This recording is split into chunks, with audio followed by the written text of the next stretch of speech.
Ooh. Ooh. Oh my god. Oh my god, no.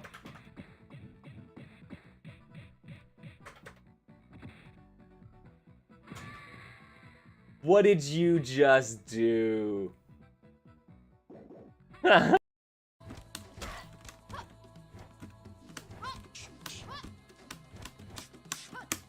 Those freaking sway.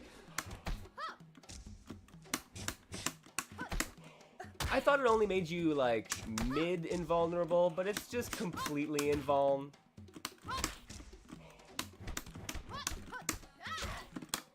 No, missed it.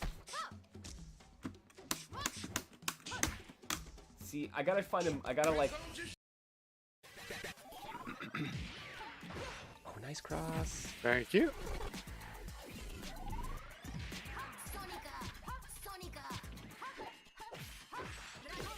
Oh!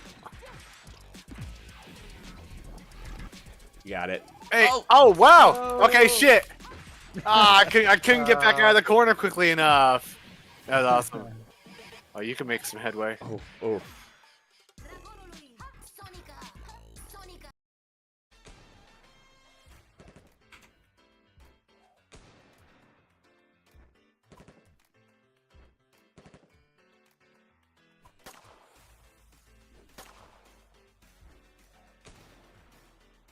Do we see this?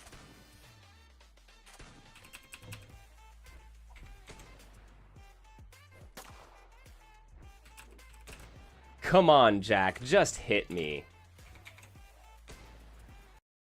That Andrea? Was that Andrea D? No. Oh, interesting. I think it was Super. Oh, Super HC? Alright. Either that or... Yeah, I think it was Super. Yeah. Well, I saw, like, the Bleach Shattered Blade, and I'm like, that was probably Super too. Yeah, yeah, of course. And Valen's got all the Ben 10 ones. It's crazy. Oh, sweet. Okay. I was wondering who brought in the Ben 10. I hadn't... Very obviously Toho, but not because you know what I mean? Oh, yeah, yeah. It's thematically similar, but legally distinct. Yes, legally distinct Toho. Here we go, backed up. Nice, gets the parry, throws right into the fireball, and the pickup. Oh, that was... You could have just gone right into Super off of the OTG 2L, and that would have been godlike. And that's it, right? Like, if you like... Yeah. Oh, that's gonna hurt. There you go, big slap. Good block. Oh, yeah, just barely. Great job with the EX there, using it to take care of the special. Gets the few hits! Beautiful. That was awesome. It means I get to pick. Yep. Yep, that's right. Level selection counterpick from Andrew. Which I assume is our, wow, okay, I hope I don't get a takedown notice. I don't know how strict Twitch is with that kind of imagery, but we'll see.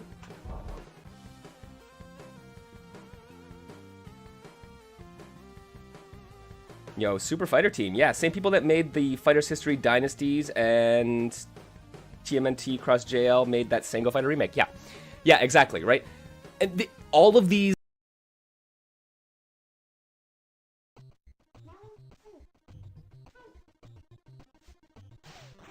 Yeah, there you go. Combiner Dash, EX Combiner Dash goes right through those projectiles. Nice dash under to reclaim the corner from Punk, though. But, oh, shoot.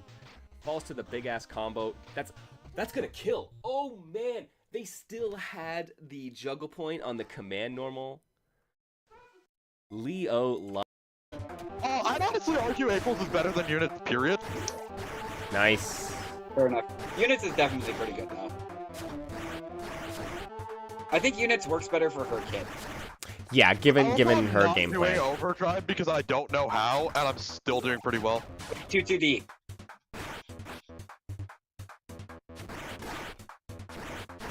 Oh, I'm dead. I'm dead. Oh. Oh, yes! Gets the pickup with the... Holy heck. That was incredible, Mono.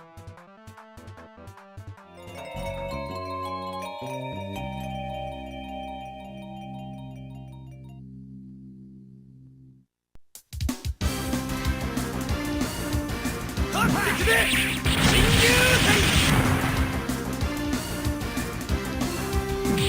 go!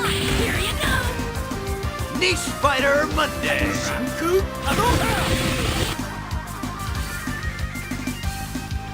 Niche Fighter Monday. Hello, everybody, and welcome to Niche Fighter Monday. Yo, it is the final Monday of the year here in the digital basement, and I mean, technically, everywhere. I mean, it's not like time works differently here, but you know. So it's the last Niche Fighter Monday of the year. Hi, all. How's it going?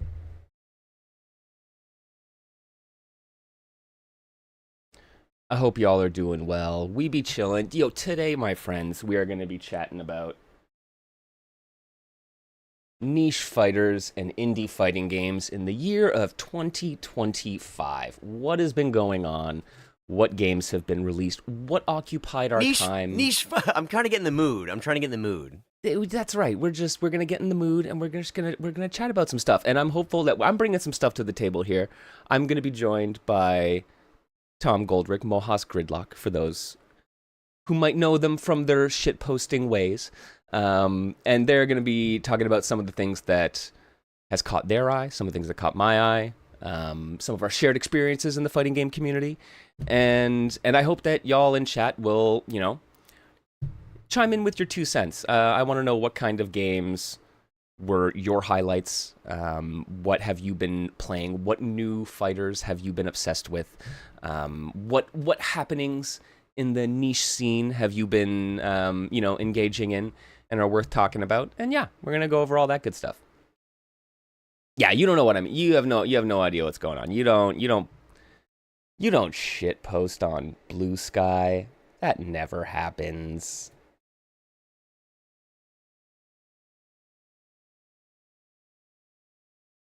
Here's what I'm gonna do. I'm gonna drop Mohas a call.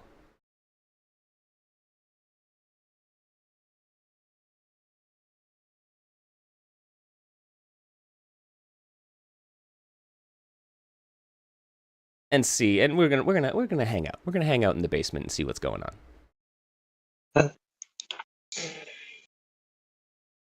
Well, hello. Yeah. How goes it, Tom? Going well. How are you? How is everybody? Excellent. I hope everyone in chat's doing well. Yeah, absolutely. Telling everyone to Punk. Yeah, yo, you're right. Fight EXE is definitely on the list. Mm-hmm. No doubt. Yeah, more pictures of Joe's back than he anticipated. I know. I just went through it. I'm like, yo, this is me chilling with the friends from Combo Breaker. That's cool. And Niche Fighter Neck of the Year. Niche Fighter Neck of the Year. Absolutely. I was gonna say when the first photo was a picture of me, I was like, wait a second, what's going on? You are the best thing about niche fighters in 2025, Mohas. That's not possible, but I appreciate it. So yo, I have a feeling I made more indie devs cry this year than I meant to. So I mean, that's fair. You and me both. So, oof. No, I do my best to help out my indie dev friends. Mm-hmm. My best always isn't enough. Yeah.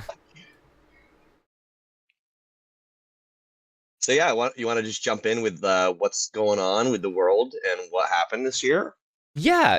I figure that's what we'll do. We should just start off. There've been some happenings, in the niche and indie fighting game scene. So some things of note. A couple of the things, that I have kind of been thinking about and surprised me this year, were some old games getting, a bit of new attention. So I want to start off by, at the very beginning of the year, Virtua Fighter 5 Revo World Stage. That is an update, a rollback update to Virtua Fighter 5 that has been, people have really seem to have been receiving it very well, all things told. So it's always great seeing some of these games get, I don't know, a little bit of polish for the current day, and I'm glad that Virtua Fighter fans got a little something to tide them over until the next Virtua Fighter, which also got announced this year.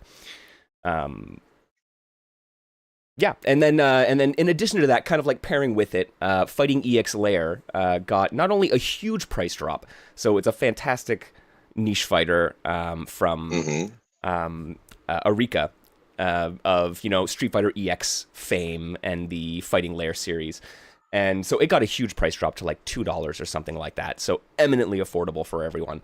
And also got they had it was like an April Fool's joke that they released years ago, something like that. There was like a version of the game that they teased, and now they've actually put it up so people can play on like its own branch, which I think is also a super awesome development.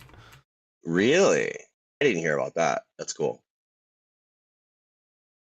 Yeah, so like that's kind of like, start off the year with some Virtua Fighter news, and we kind of wrapped it up with some Fighting EX Lair news. Those were kind of like two of the really cool things for me. I don't know what your thoughts are on about it. I know you're a VF fan, right, Mohas?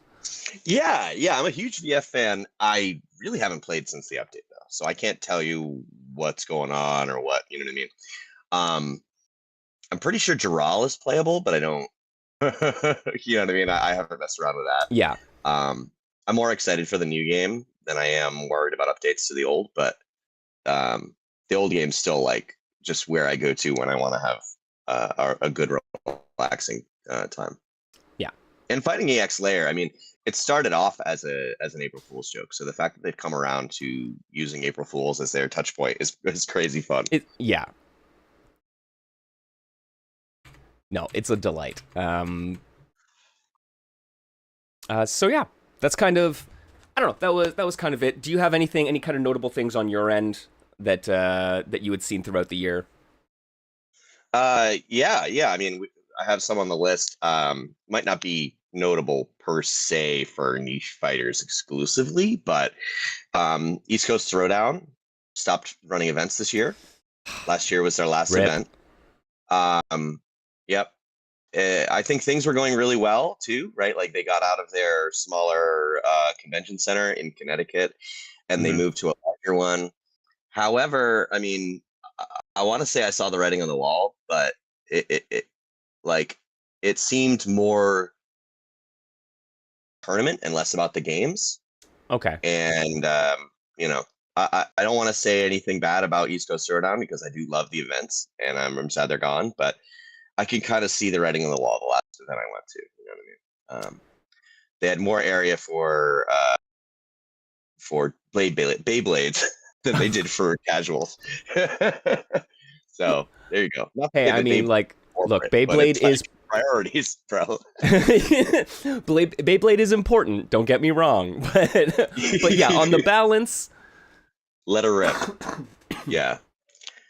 There was also some not so good news, right? Like I'm pretty sure it was this year, Capcom released a patch for MVCI that caused some problems for the mods. Yes. Of those games. I don't know if they've been fixed or not. I kind of just dropped it entirely when that happened, but yeah. I hope those are fixed. Speaking of mods, I think on Christmas Day, I'm gonna have to look up who their name is, but you'll be able to find it. Basically, it is a Yu-Gi-Oh mod for Dragon Ball Fighters, and it is really cool. I think this counts as niche fighter because it is a mod for a more modern game, but it's basically like everything I'd ever want out of that adaptation of a card game into a fighting game. Yeah. And because Yu-Gi-Oh is often called the fighting game of card games, I think it's perfect, right? If you haven't seen it, go check it out. I'm very excited for more mods in DBFC. 100%. I'm going to bring up this bring up the video of it for the chat here. Please, it is so fucking cool. There's references to the show, right? He does the Soul Sword combo, which is a very important part of the show. He has a 5-card hand that you can draw cards during the match. You can get all pieces of Exodia, right? There's just so much. He's basically Pokemon Trainer Plus, and it's very cool. It's just so cool. See that is exactly what I thought. Where I'm like, oh, it's Pokemon Trainer, right? I thought it was gonna be more like Yugi being active, right? But no, it is very much you control the cards, right? Which is so delightful. And his signature card too. Signature card being Dark Magician. Dark Magician does most of the attack. So that doesn't mean you can't summon Cypher and Exodia and all these other characters, right? You get you do the, as I said, the Soul Sword combo where he using his power of the cards or whatever is able to do lethal damage to his opponent. Like it's great. I love it. I love that shit. So cool. Yeah, no, and I'm not even a big Yu-Gi-Oh fan. Right? I mean, that's it. I'm not a huge Dragon Ball Fighter Z fan, but like seeing this, and I'll be honest, like I'm not usually the biggest fan of like fan mod projects, right? Like MVCI Ultimate or Beyond is really cool, but it's not for me, right? But this is some of the stuff. When I see stuff like this, I'm like, oh, this is such a really like, first of all, hilariously meta choice of all of the characters that you could possibly do, which just makes me happy. But also another Shonen Jump classic. Yeah, exactly. But also it's like it is a really interesting and unique character design and like toolkit that is like, I don't know, a really cool expansion on the DBFZ formula without like breaking the rules. And I think that's usually my problem with a lot of mods. They tend to like break what I think of as like the rules of how the game should work. Right? Yeah. They want a different game. So they want a different game. Yeah. Which is fine and awesome, but is not for me. But this, I feel, is like so unbelievably appropriate. Yeah, it's rad as hell. Yeah. All right. Let's see. We have also. I think you had some items on Kickstarter. And some other announcements you wanted to go over? Is that true? Yeah, absolutely. So we've talked a few times in the Digital Basement about like the struggles with Kickstarter for fighting games, right? Where I don't know, you've seen some games go up on Kickstarter that I think of as sure things, and then they kind of struggle to hit their goals. And people have talked over the last couple of years whether or not the crowdfunding route is right for indie game devs, or indie fighting game devs in particular. So I was kind of heartened to see that this year there were at least 3 successes that I've really noticed in the Kickstarter realm. So first of all, there was a game called Soul Fighters, which folks might not have heard about this. This is from a smaller indie dev who is working on a mobile game. And the Kickstarter is basically was designed to allow a proper vertical slice of the game to get developed, and they managed to meet their goal, which was it was fantastic. It was like, all right, small scrappy upstart managed to find their footing, right? And then there was partway through the year there was a huge success. So Animation Versus is a platform fighting game that is being based on the Animator versus Animation series of Flash animations. Folks might remember this from years ago. They were huge. Are you familiar with Animator versus Animation? Yep, absolutely. Yep. Okay, so it was a really interesting series of Flash videos, which would show really, really like detailed like martial arts animation between stick figures fighting against the animator, right? Really cool concept. And so I think partly off the back of the built-in community, they had a runaway success with their Kickstarter for a platform fighting game, which I found to be really interesting, where it was like, okay, there is this appetite for fighting games from the non-core fighting game crowd. And then to wrap up the year, Royalty Free For All, which is another platform fighter, they exhibited at EVO this year in the Indie Dev Gallery. And all of their characters are based on royalty-free IPs, things in the public domain. And they have like a really beautiful art style. They're bringing on amazing composers. The game feels really fun to play. It's kind of a very like streamlined Smash Brothers style platform fighter. And and they too managed to meet their goal. So it's like three kind of really, I mean, of varying degrees of success and like tiers of community support and community surrounding them. Managed to kind of like find their footing on Kickstarter, which is, I don't know, I'm hopeful. Any kind of way for a developer to be able to like actually support the development of these games, right? Whether it be through Patreon, whether it be through Kickstarter. I'm glad that some of these avenues are still open to them, right? Agreed. And then there's also outside of the crowdfunding realm, one studio in particular has made 2 announcements for games this year. So 2 unique games. And they have managed to find some publishing and IP partners to work with. So Sun Studios is working on Netcode Warriors as well as Saturday AM Battle Manga. And so Netcode Warriors was announced a year or 2 ago. And it is like an arena-style fighting game using character designs and art from one of the Digimon artists. Yes. So it looks so good. It looks so good. It is, and honestly, it plays really well too. It was they also showcased at EVO this year, and the like arena style fighting game. They're doing a lot with their game design to kind of accommodate the complete 360 degree aspect of it, right? Like, because when you think about it, how do you do a quarter circle forward when you're in 3D space, right? Like, I mean, you could do that. What was that game called? Oh God, Guile just made a video about it, but they changed the input based on your orientation of the player. So if you have a back forward move and you're in the background, it's a up down move. Yeah. Right. So you have to create all these affordances as developers in order to make that feel right. And it was really interesting seeing the first kind of showcase of Netcode Warriors, where it largely did work. Like for most of it, there were a couple instances which made me realize I was doing a motion input in a different direction. So they will allow like quarter circles as quarter circle forward or quarter circle back will get you the same input, right? So there's a slightly smaller button real estate in terms of your motion inputs, but it means that when your brain instinctively goes the other way, it gives you the move that your brain thinks it's going to give you.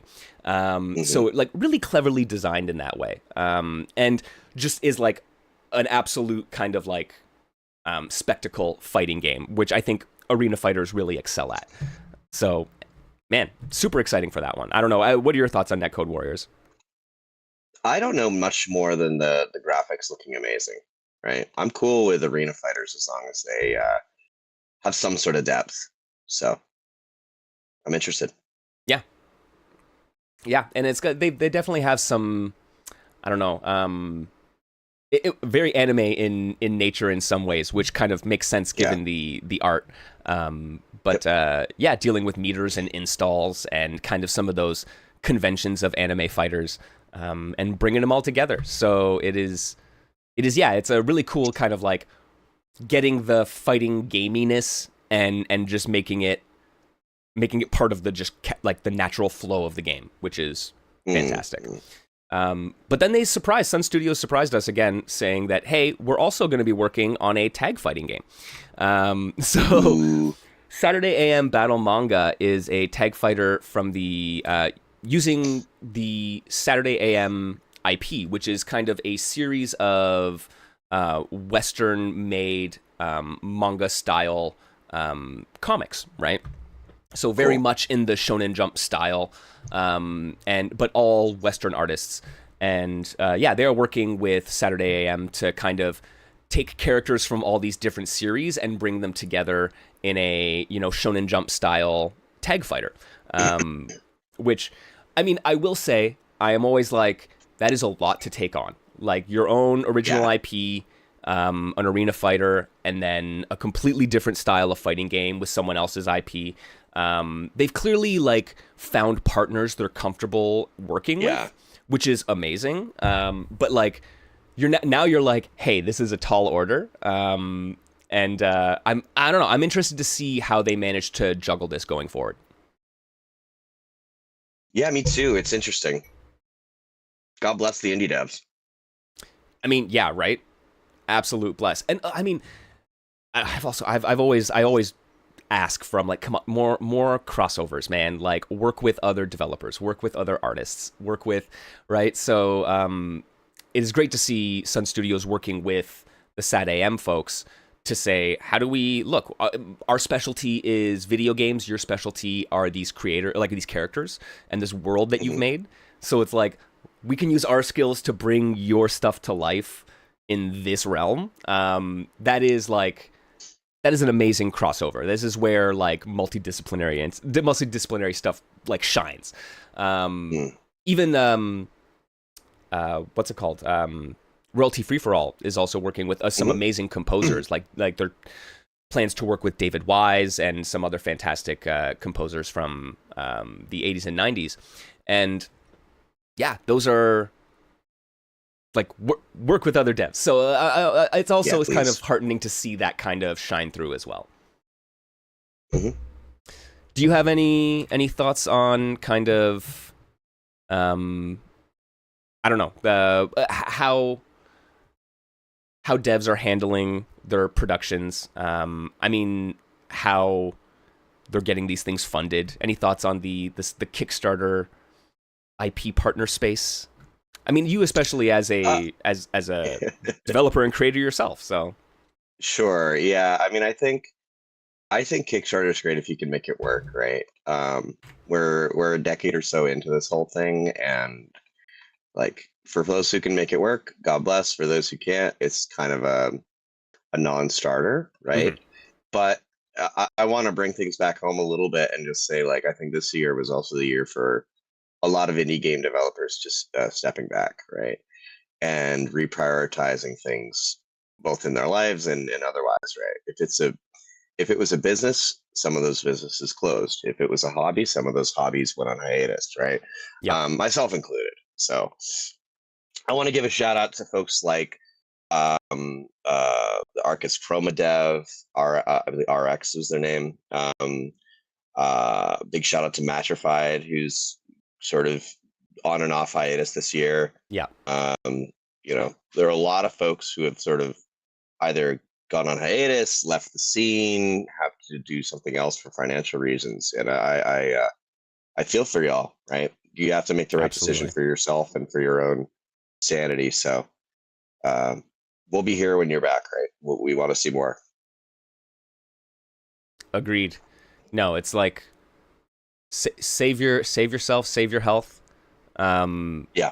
And know that, yeah, folks like us, that this community is going to be around when you're ready for the next run. No doubt. All right. So those guys, that's a good kind of like cross section of interesting things that have happened throughout the year. There have been a bunch of events going on throughout the year as well. I will start off just quickly. I've already talked about this a lot, and I've mentioned it already.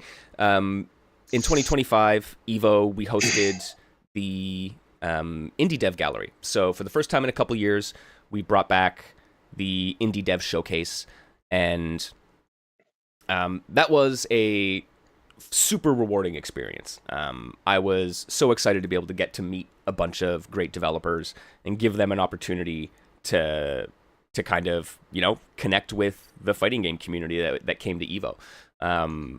Meant that we had folks like Andrea Demetrio come over from Germany and, you know, showcase Exploding Judo Federation and Schwarzer Blitz, which I personally thought was a super important thing to get. If we are going to say that EVO cares about indie games, I think we need to give a shout out to someone like Andrea, who really has held down the fort in so many respects in the indie fighting game scene over the years, as a developer, as a writer, as a just general great person. So yeah, it was important to be able to see someone who really cares about the community get their flowers in that way. And we've also were able to show off other amazing devs like, you know, Julio from the Resistance 2040X and the Terradrome developers. Shoutouts to Brad, man. Like you folks over at the Terradrome, you are, oh, guys, ridiculously passionate, working whatever they can to just keep working on their game. Yeah, it was a great experience, and I hope that we can have more of that. Not only at like stages like Evo, which is not for everyone, and not everyone can make it there and afford it. It's Vegas ain't cheap. But there's a place for the indie and the niche even there. We see it in the arcades. We see it in the BYOC area. And then we see it at smaller events like Combo Breaker, which I went to for the first time, and I got to meet Mohas there. Mohas, what are your thoughts on Combo Breaker? Oh damn! All right, that's a good starter. Combo Breaker.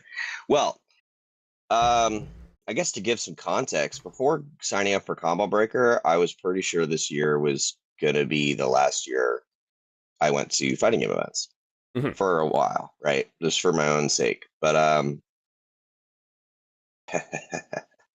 man, Combo Breaker knocked it out of the park so bad. I almost had to renege on that, like immediately. I was like, oh no, I have to go back. This is so good. And it really is. Like I went in as skeptic and I came out a believer, right? It's crazy to me because I really am like highly skeptical of fighting game events, like incredibly. Call me a hater. I am a hater, right? I will go to them, but I will hate the whole time. Yeah.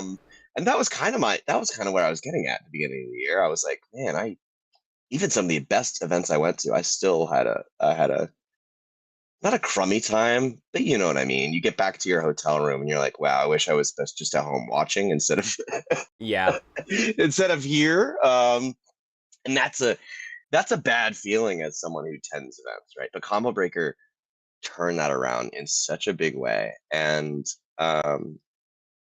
it wasn't like MagFest where it was a big party the whole time, right? I was a little afraid of that, where there's kind of like a divide between the in crowd and the out crowd. The in crowd are out partying, and the out crowd are sitting there like, oh, okay, well, I'm here doing what I was supposed to be doing at the event. It's not like that either, right? There's so many things about Combo Breaker that they do right. And not just to glaze the Hatto and the team over at Tenno Productions, but yeah, they kill it. And sorry, Mike, I don't think I'm ever going to end up at Evo because that's in Vegas and this one's in Schaumburg. Right in your backyard. Yeah. No, not even. But it's like a place nobody gives a crap about, at least, you know? Fair. It still takes me a while to get to Chicago, but Schaumburg is like the perfect place for an event because it's walkable, but also no one else is there for, you're either a local or you're there for a Combo Breaker. So true. It's a good feeling. You don't have to like worry about, any of the other random folk who might be there. It doesn't jack up the cost of stuff, right? Yeah. It's a I would near say almost a perfect event, and that's coming from me, who is like, I hate events. I want to run them, but I don't like how they're run. And I can't do much more than give them all their flowers. Oh, for sure. They I think they Combo Breaker does a really good job of. I mean, first of all, I think it's worth recognizing like Combo Breaker is probably outside of the giant like publisher tour stuff and Evo is the biggest fighting game tournament, like easily in North America. Right? Like they are a very, very high tier in terms of production. But they managed to get a very like high quality esports like production, if that's what you want, on their main stage stuff, right? But also they have this very homey feel to all the other sections of the event. There's always a side room that is, some of the smaller games, the side tournaments, the community event. Oh man, the community showcase at Combo Breaker is just absolutely fantastic. And it means that you get those events get their own stages, but it's not right. It's not, you're not like, it's not the bathed in light esports entrance kind of thing. right? It's a bunch of You don't have to hear the people next to you that are there for Street Fighter going, "Oh, it's this game. Trying to go get drinks." Like, we're all together. We are, right? It's actually, it's kind of like what I said when we were there, right? It's the difference between a culture and a community. Like, we share the culture, but we don't necessarily share the community. Yeah. So in that event, we can all celebrate the culture and still have our own pockets of community, and I like that. Exactly, right? So it was great because you could get into the community area and you'd have one vibe, and you'd have all these like little, subgroups that would be like, like you said, instead of the it's that, it would always be like a ooh, what's that? Which was always that. Which is what you want to hear, right? Or you could go to the like arcade and have a totally different vibe, right, and chill out amongst a ton of people. Or you could go to the indie area, which had its own little corner, right, and you can check out all these new games on display. So Combo Breaker does an excellent job of catering to like the different interests, right? Because this is it. Like, I mean, we talk about like some people are not gonna go to Gamescom. They're not gonna go to fucking like Evo. They're not gonna go to these huge like convention style events. And like Combo Breaker is probably just on the edge of breaking away from the community stuff and into the convention stuff. So it's an interesting tightrope that they walk. Yeah. Oh, I just muted myself. One point of comparison I want to make is like, not to throw even more shade, but I went to East Coast Throwdown and then I went to Combo Breaker, so it's a pretty obvious comparison, right? The main ballroom for Combo Breaker is East Coast Throwdown. Yeah. Okay. So in terms of scale, yeah, exactly, right? In terms of scale, yeah. It's like the difference between Boston Calling and Bonnaroo. You go to Boston Calling, great. You have like a venue at Harvard Square or whatever, and you can take a train to go see another show, maybe one other stage. Go to Bonnaroo, it is like you can walk for hours and keep finding stuff. So yes, it's like Combo Breaker has an East Coast Throwdown inside it, as well as a mini niche event inside it, as well as a arcade inside it, as well as an indie booth inside it, as well as a food court inside it, as well as and it can go on. So yeah, it is like I don't want to just keep giving them praise, but yeah, really, really, really good. Yeah, no, it's a tough balance to maintain that you can go to an event and like you could spend your whole time in one corner and not feel like you're missing out on everything else. Yeah, and like that's crazy. It's crazy to be able to do that. So no, fantastic event. There is another event that I wanted to just get a quick beat on from you. Boston Blue Beat is an event that happens in Boston. You have been in the past, though not this past year. I have. Yes. I wanted to get your thoughts on that, as like, right, Boston Blue Beat is like Evo, the huge mega event, Combo Breaker, a huge event, but still kind of a notch down on the scale. It's a major, but not Evo. Yeah, right. And then Boston Blue Beat is, I would say, a notch down from that, maybe, right? And I wanted to get your take on that event and that kind of class of event, basically. Sure. Yeah. I mean, I think Boston Blue Beat is a great event. I was really happy to go 2 years ago when I went. It's much smaller, as you can imagine, right? It's in a hotel that's like off the highway, maybe 30 minutes from central Boston. So you do actually have to go a little bit to go into Boston. But it's actually, funny enough, it's right up where I used to work up in, it's near Newton, let's just say. It's not in Newton. But the event itself was really well run, right? I know some of the folks who ran it. It's very well supported too. And it feels like a community thing through and through, right? Yeah. The mystery event is on the main stage, right? There are, and this may change, right? I can only speak to 2 years ago, but it was basically one main hall, very large, right? Very, very comparable main hall.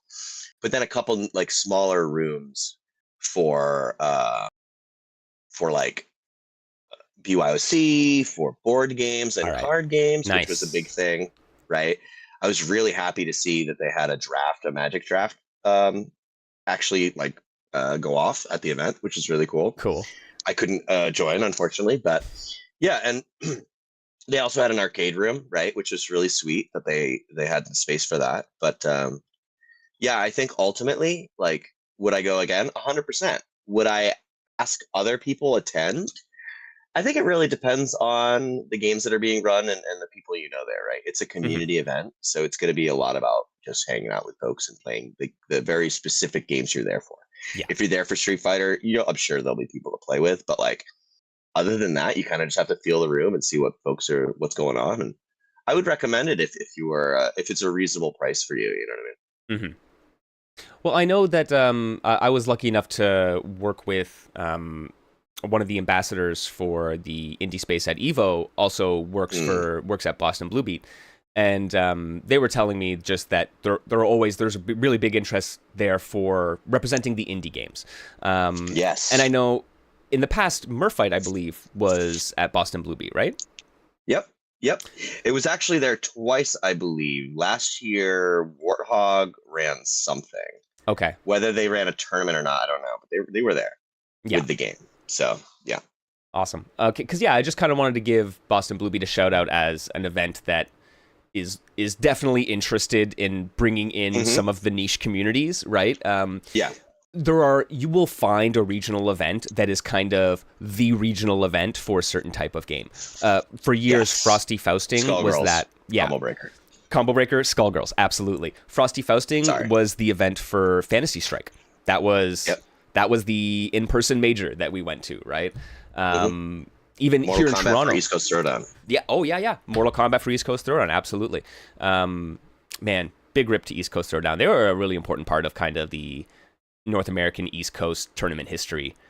They're kind of like, they've always been there, right? As far as I remember, they have always been around. So yeah, it sucks that they're there, right? And that's it. And so like we've now lost one of the homes for one of these games. So it's worth thinking about, like if you are, in the Boston area, or Boston is reachable for you. And New you York are looking is for very, very amenable. It's like 4 hours or less, right? You know what I mean? So yeah, if you're looking for a home for one of your games of choice, Boston Blue Beat might be the place to do it. So for all my community organizer friends, reach out to them for sure. Maybe. And I think it has to do with the communities thing, right? Like the Boston Blue Beat is a monthly event at least up in Boston. And they have a couple venues, but one of the venues they play out of is Balance Patch, which is right next to Boston University, is my understanding. And also a Cane's Chicken, if you really want some of that fried chicken.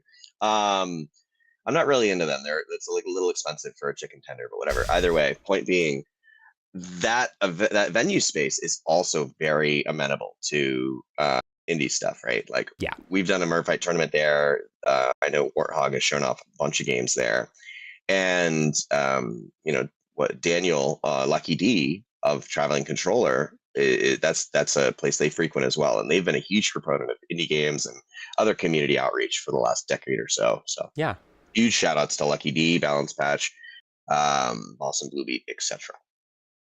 Yo, 100%.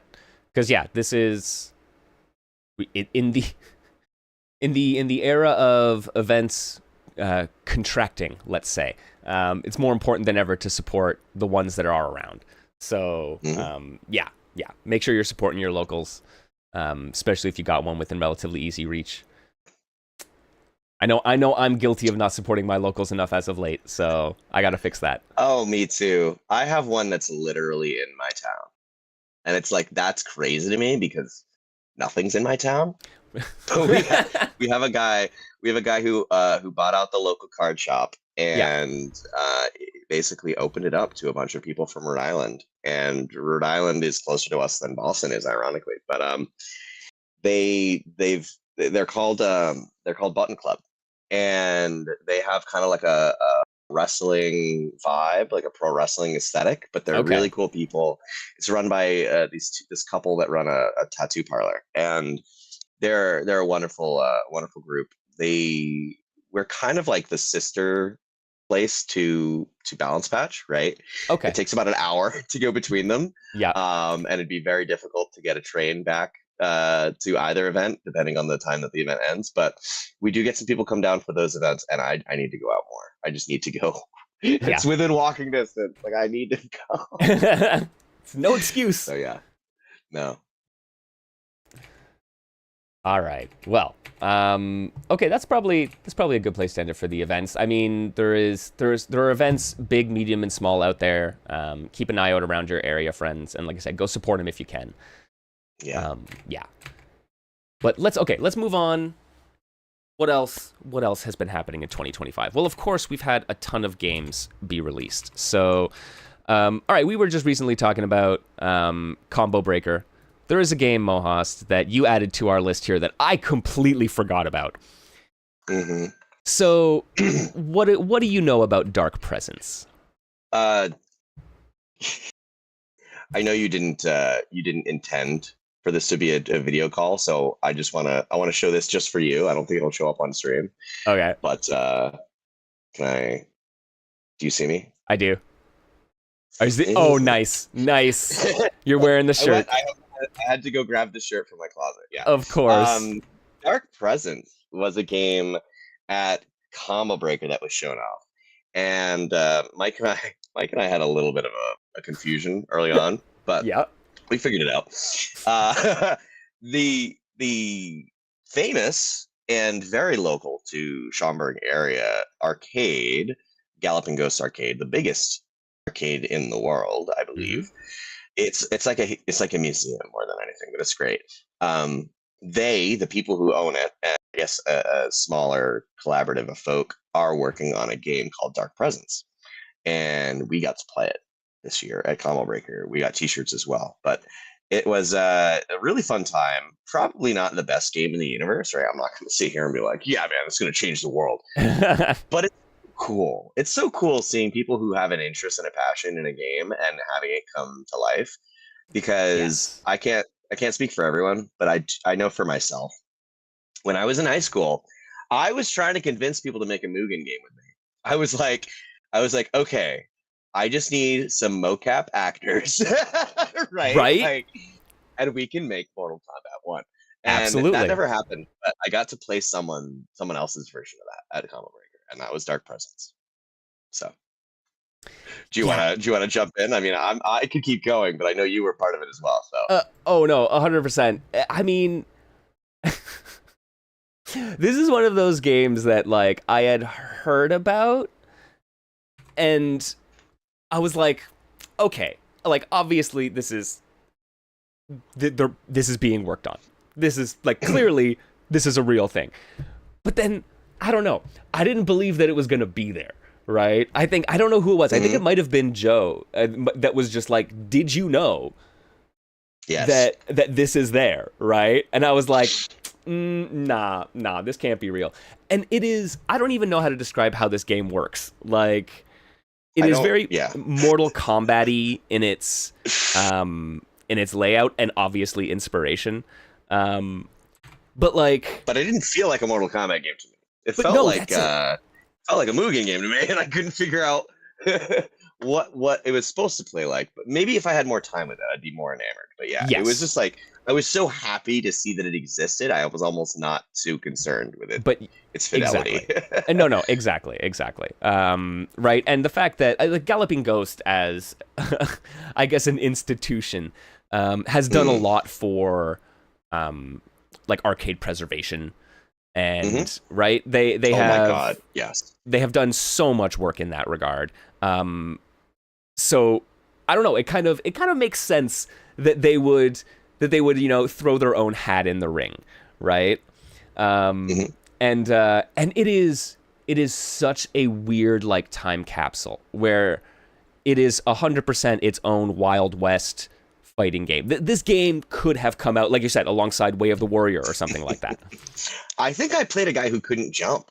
or crouch, one of those. There was He had yes. some debilitating feature. Yes. That's all I have to say about that. One of the giant guys, I think, couldn't jump. But okay. It was fun. It was. We it was also, super I want to fun. just mention, we also confused it initially for another game that Galloping Ghost brought out, which was a unfinished prototype for another game made by a different developer in the 90s, I guess. That was like Killer Instinct-esque. Yes. And that game I had a lot of fun with. Mm-hmm. Not because it was better or anything, but because it like played more like Killer Instinct, so I could just kind of jump into it, right? So Yeah. I don't remember even what that was called, so I don't have a T-shirt for him. Well, this is the problem. Yeah, I don't have a T-shirt. Man, give away more T-shirts for your indie games, guys. Vicious Circle. Vicious Circle, that's the one. That's what it is, Joe. Thank you. Very fun to play. Super fun. Yeah, we need a ROM drop of that. That was so fun. Well, and I think you're right that part of it is that it played like how you expected it, and yes, I had no expectations for how Dark Presence was supposed to be played, so I think that was a bit of a disconnect.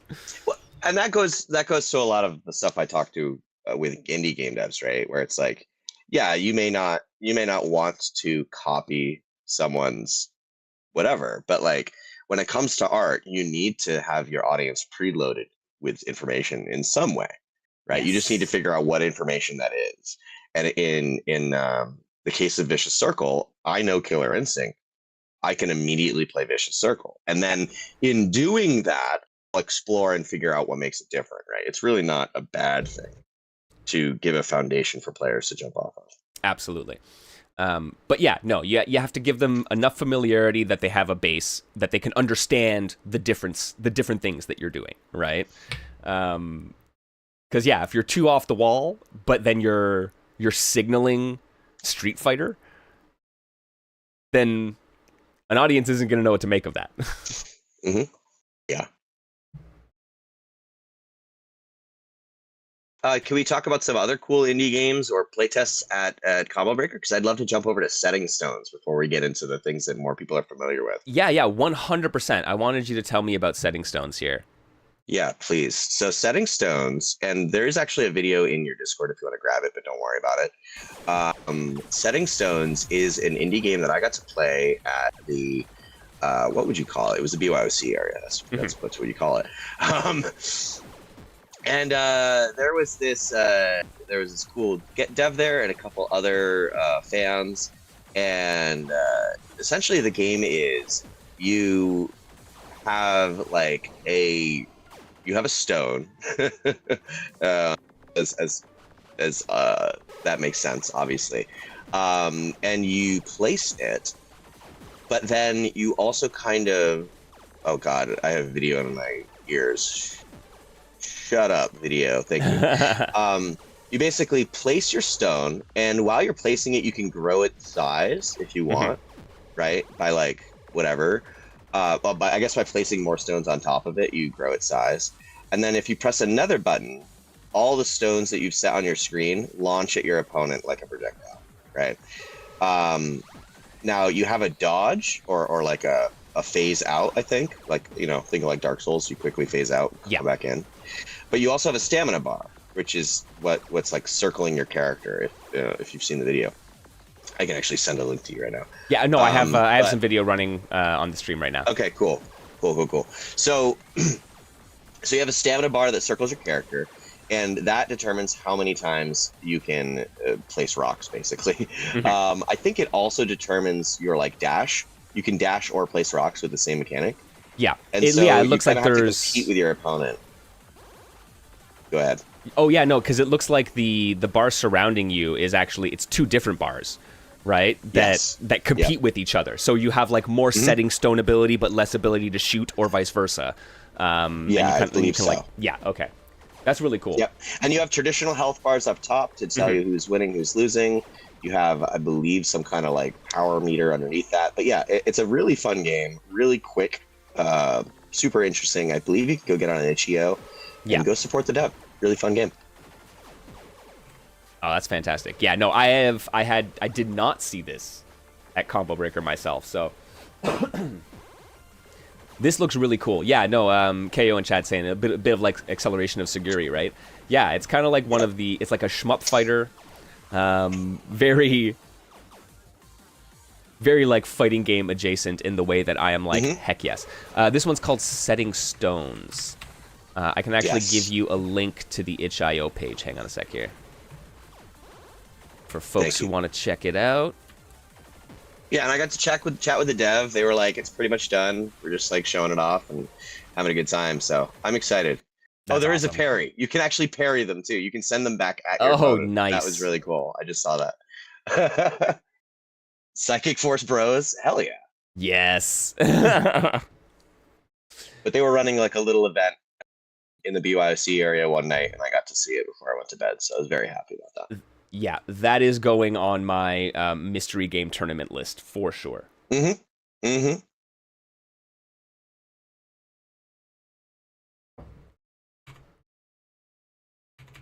All right. All right, that's Dark Presence Setting Stones. What other? So yeah, what other games? There were some other demos and playtests that have happened throughout the year. Before we get to the games that have like fully launched in 2025,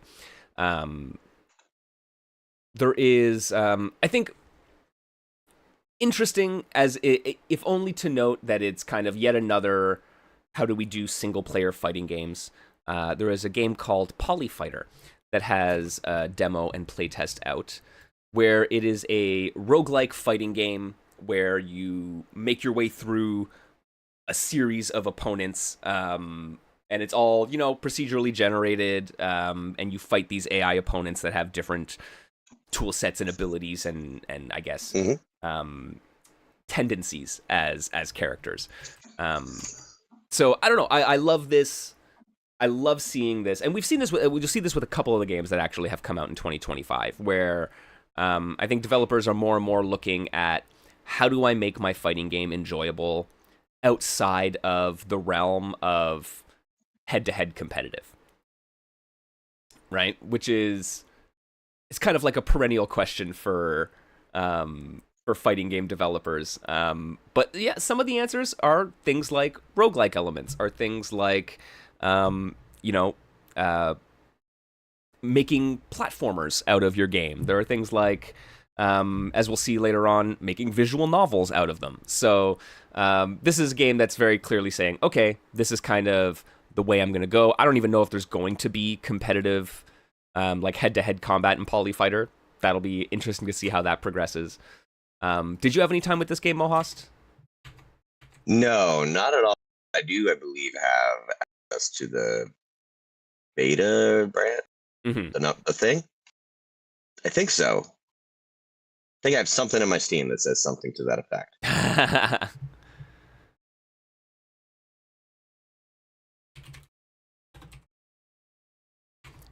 Okay, so yeah, you have not had a chance. I mean, what do you think about this? Like, I've seen some criticism that you can't get a good fighting game while doing the roguelite elements, right? That kind of they are like intrinsically at odds with each other. And what do you think about this? Like, right? Because if you're gonna like dole out abilities as you go, you don't have the kind of complete tool set, which is, I think, pretty fundamental to a lot of fighting games. So, I don't know. Where do you? I think I'm not worried about that. No? Yeah, I'm not worried about that as a like requirement for what makes a fighting game. I think for me, it's more the single player element of it. Like what makes it different than a beat 'em up?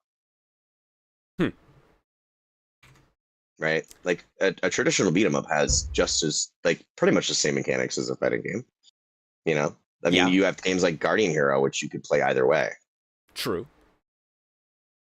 So from that perspective, I think it's just a beat 'em up. I think, but that also feels too reductive. Like, you know what I mean? Like the difference between a card game and a board game. Like, I don't know. Is there a board? Are you on a table? But like at the same time, yeah, I don't think there's anything fundamental to a fighting game, or in that way a beat 'em up, that you couldn't do in a roguelike way. I see nothing. I see no like deal breakers here. You know what I mean? I Fair. think it's All interesting. right. I just don't like if it's versus the environment. I don't know how much of that makes it a fighting game, right? Okay, that's And an whether that interesting matters. distinction, though. I But don't I mean, think it's that true. I don't Does think it that matter? distinction matters either, right? Like I don't think it does. It's a marketing term, right? Beat 'em ups are for people who don't like getting beat up by their friends, and fighting games are ones that they do. I don't know. Okay, that's it. Because for me, the difference between a fighting game and a beat 'em up usually comes down to hit stun, right? Like, Really? yeah, like beat 'em ups. There is this. Okay, you can like the way that you can stun lock or be stun locked Mm-hmm. works is different than like a combo, which is Really? to me. Yeah. I feel I that didn't. the way that I don't. I'm unaware of any difference, so I'd love to hear. interesting. Okay, because I think usually it's like there is a lack of hit stun and recovery in beat 'em ups, which make those decisions less interesting, Mm-hmm. right? And so it's like it becomes a different puzzle where you're trying to find the puzzle for the beat 'em ups and how to manipulate the AI, whereas fighting games is more about how do you manipulate the systems, if that makes sense as a distinction. I don't think it. I think it makes sense, right? The words you're using in a combination are coherent. However, I'd say, yeah, sorry, I'd say there isn't. It feels more like you're moving levers as opposed to saying like this is definitively one thing over another. It feels like things are more this way than in the other, right? Like, and I would say it's just a question of moving those numbers around, right? Whether you make hit stun more of a thing or whether you make positioning more of a thing. Yeah. You're still ultimately trying to hit an opponent and beat them down to a certain. I agree that like when another player comes into the scenario, it does change your mindset a lot. But I don't know so much how my mindset changes between the two. But yeah, I may just be. We may be getting into the weeds. So to speak. I think maybe. I think we might have gotten a little sidetracked here. Mm-hmm. Okay, but that's interesting. Some food for thought. Yeah, absolutely. All right, so moving on to that, some more traditional fighting games. Let's go through a couple of these a little Please. rapid fire. So Resistance 2040X is a Nidhogg style kind of like tug of war fighting game. We played it a bunch here in the basement. They have released a playtest for their third character now, and are making a lot of great headway. So the team has really grown over the last couple years, and they've been doing more and more showcases. And this game is like, I don't know, Resistance is already really like coherently designed visual package. Like its aesthetic is spot on. It knows what it is and it knows what it's doing and it does it well. And so we've just seen more polish and now more characters kind of start getting developed and released. So there's an opportunity for you folks to go try these games out on Steam. I believe it's a continual playtest for Resistance 2040X. But a game that's kind of a little bit off the beaten path in terms of how most games traditionally work. I don't think you've had a chance to play the most recent character Mohast, but any quick thoughts on Resistance? I love it. Its aesthetics are preem, but I've yet to play it. So Yeah. Okay. I mean, and then on that note, like pristine aesthetics, Bootsies is another one. Recently had its playtest go live. It is kind of in the footsies style of, I guess, 1D fighting games, right? I think that's what they call them. But Bootsies is once again trying something different. It has like this auto walk feature where you're constantly moving towards it, towards your opponent. as time ticks down, so does the size of the platform that you're on. But once again, a game that is kind of like fairly narrow in scope, but really, really polished in what it's doing. It's always so impressive. And then same thing, Hyper Fight 2, another game that has some, history, some legacy in the niche fighting game community. Joe Dev is reworking their one-hit kill fighting game. It too has a kind of tug-of-war mechanic that is really just, I don't know, super interesting. It plays with meter and health in a very unique way, I would say.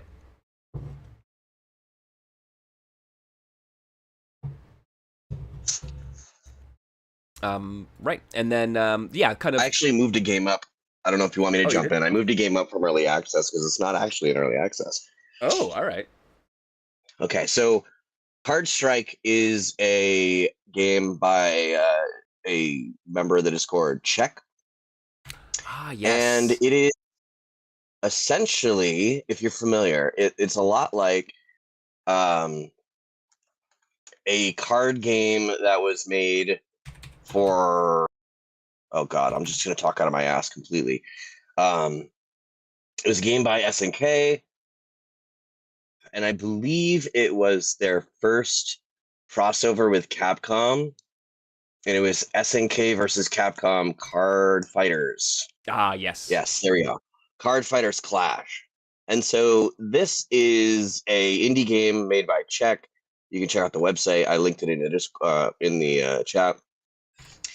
And it is essentially a 2-player fighting game, card game, very similar to Card Fighters Clash, but all, what would you call it? Like custom artwork, custom story, custom characters.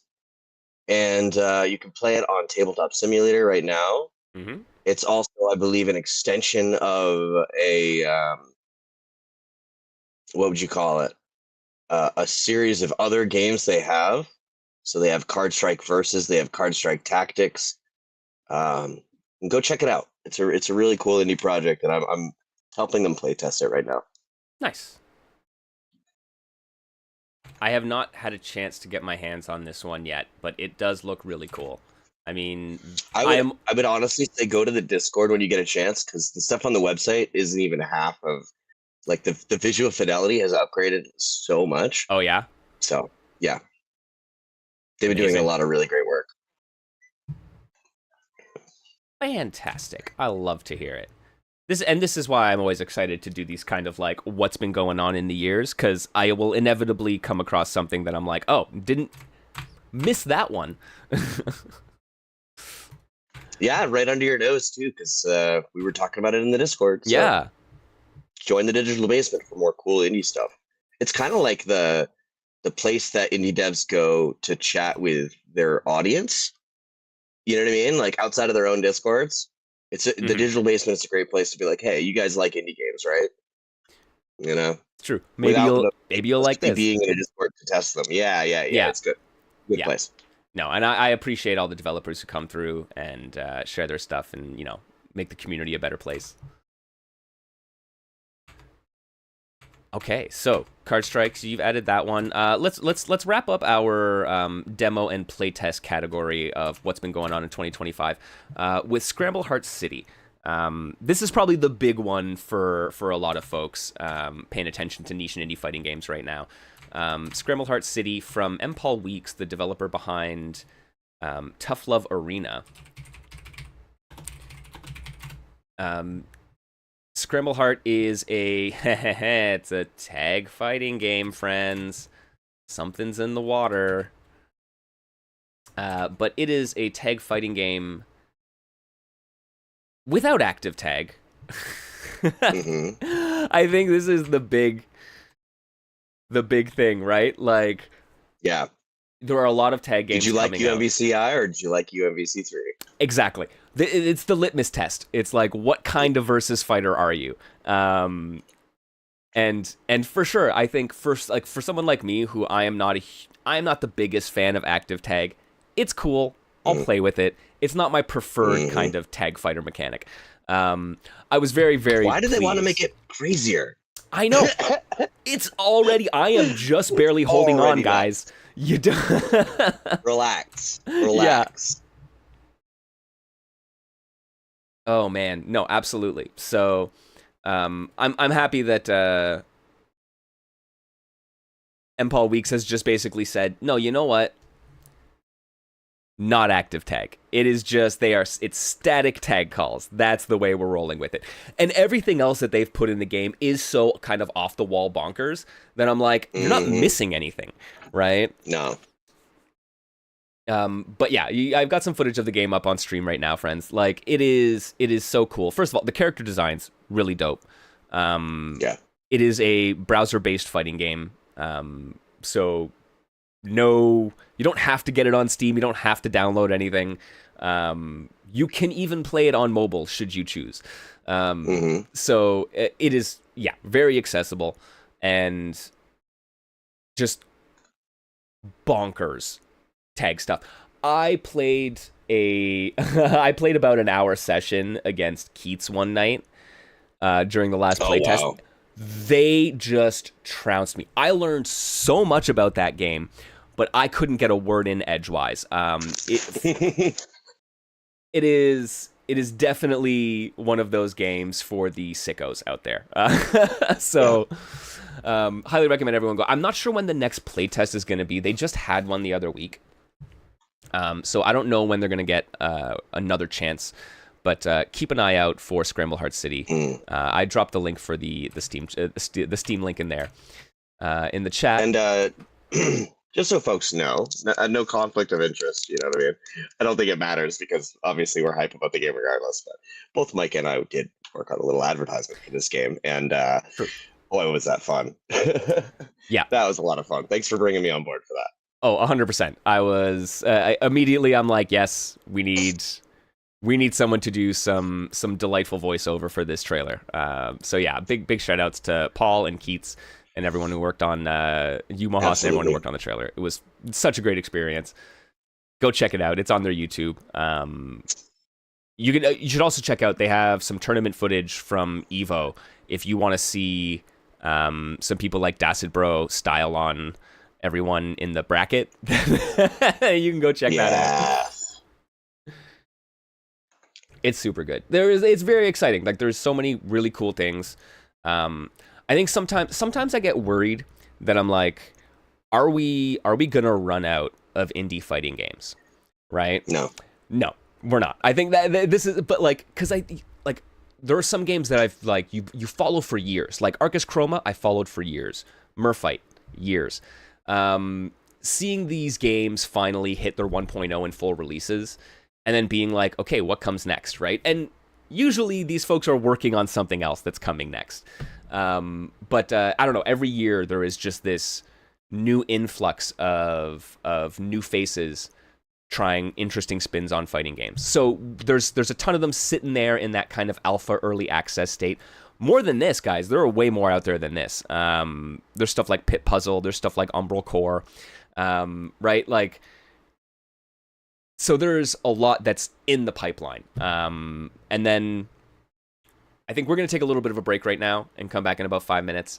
But we still there's even more, because outside of the demos and playtests, there's a bunch of stuff sitting in early access right now, as well as all of the full releases that have happened this year. So, yeah, join us in just a couple minutes, friends. We're going to keep going through the new and interesting stuff that has been happening in 2025.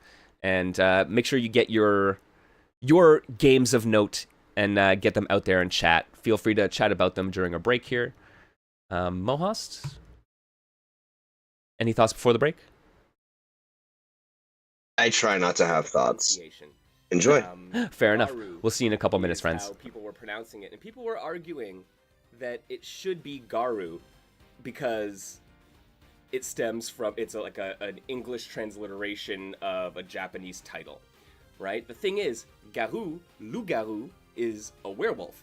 So this is like it's a French loan word, but let's see if I can't be a little bit more strategic.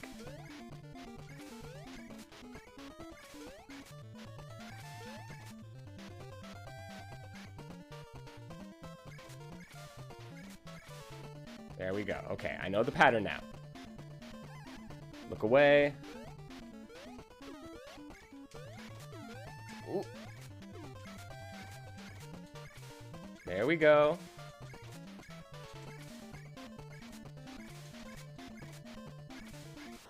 Yes! Just needed to scope out that pattern. Okay, I got this.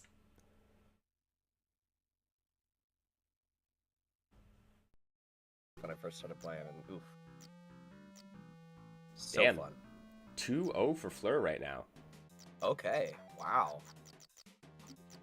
It is. First tournament experience. It is 1-1. It is time. Is It it is time? Oh no. Evolved. Oh no. Nice. Okay. Okay. So for all you Eternal Champions fans, you I was gonna say, realize we've that got animals Eternal are banned. Champion. We've gone into Eternal Champions now. Why is this not just Damage dealt.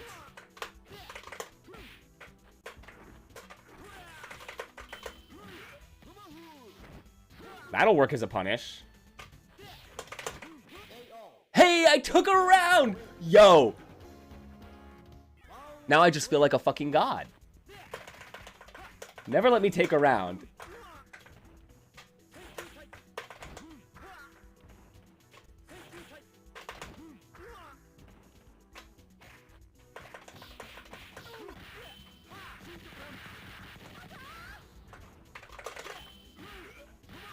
And don't let me take a match. Definitely don't let me take a match off of you.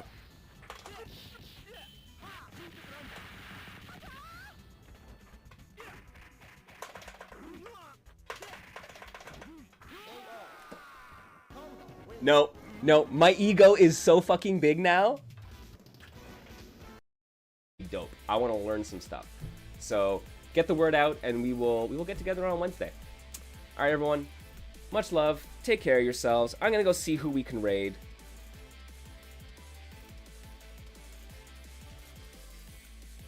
Absolutely. I really appreciate y'all coming out to the stream. Much love as always. Stay safe out there, everyone. Yo, we got the one and only community man himself, Sajam, doing the talk show thing. So let's go. Wait a fucking minute. What the fuck just happened?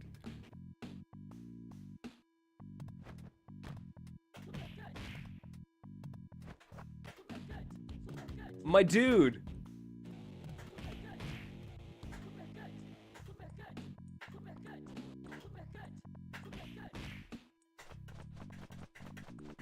Okay, I'm just crouch punching and it's immediately pushed.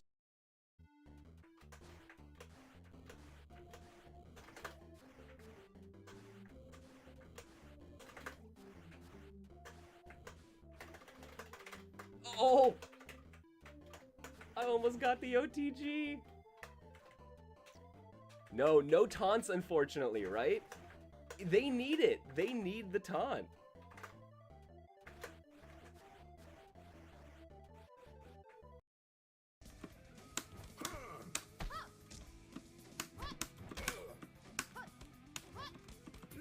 Oh no!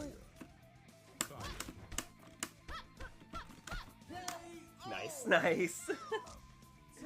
Yo, did you throw me out of a gap in my kick string there? Guess it's not a true block string. Yo, he got the double boom. He got like the double. Oh man, see, like, I would love to see what like a task combo video of Jangpung 2 looks like.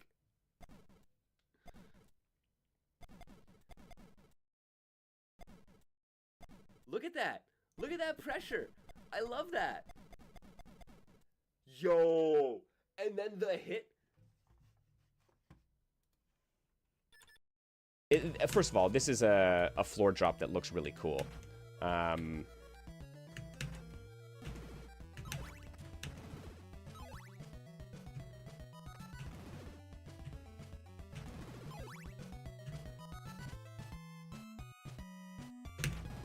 There we go. So that's the play, because you want to go there and down. And now we're going through. Yo, welcome on back, my friends. Happy Niche Fighter Monday. I hope everyone's doing well. We do be chillin'.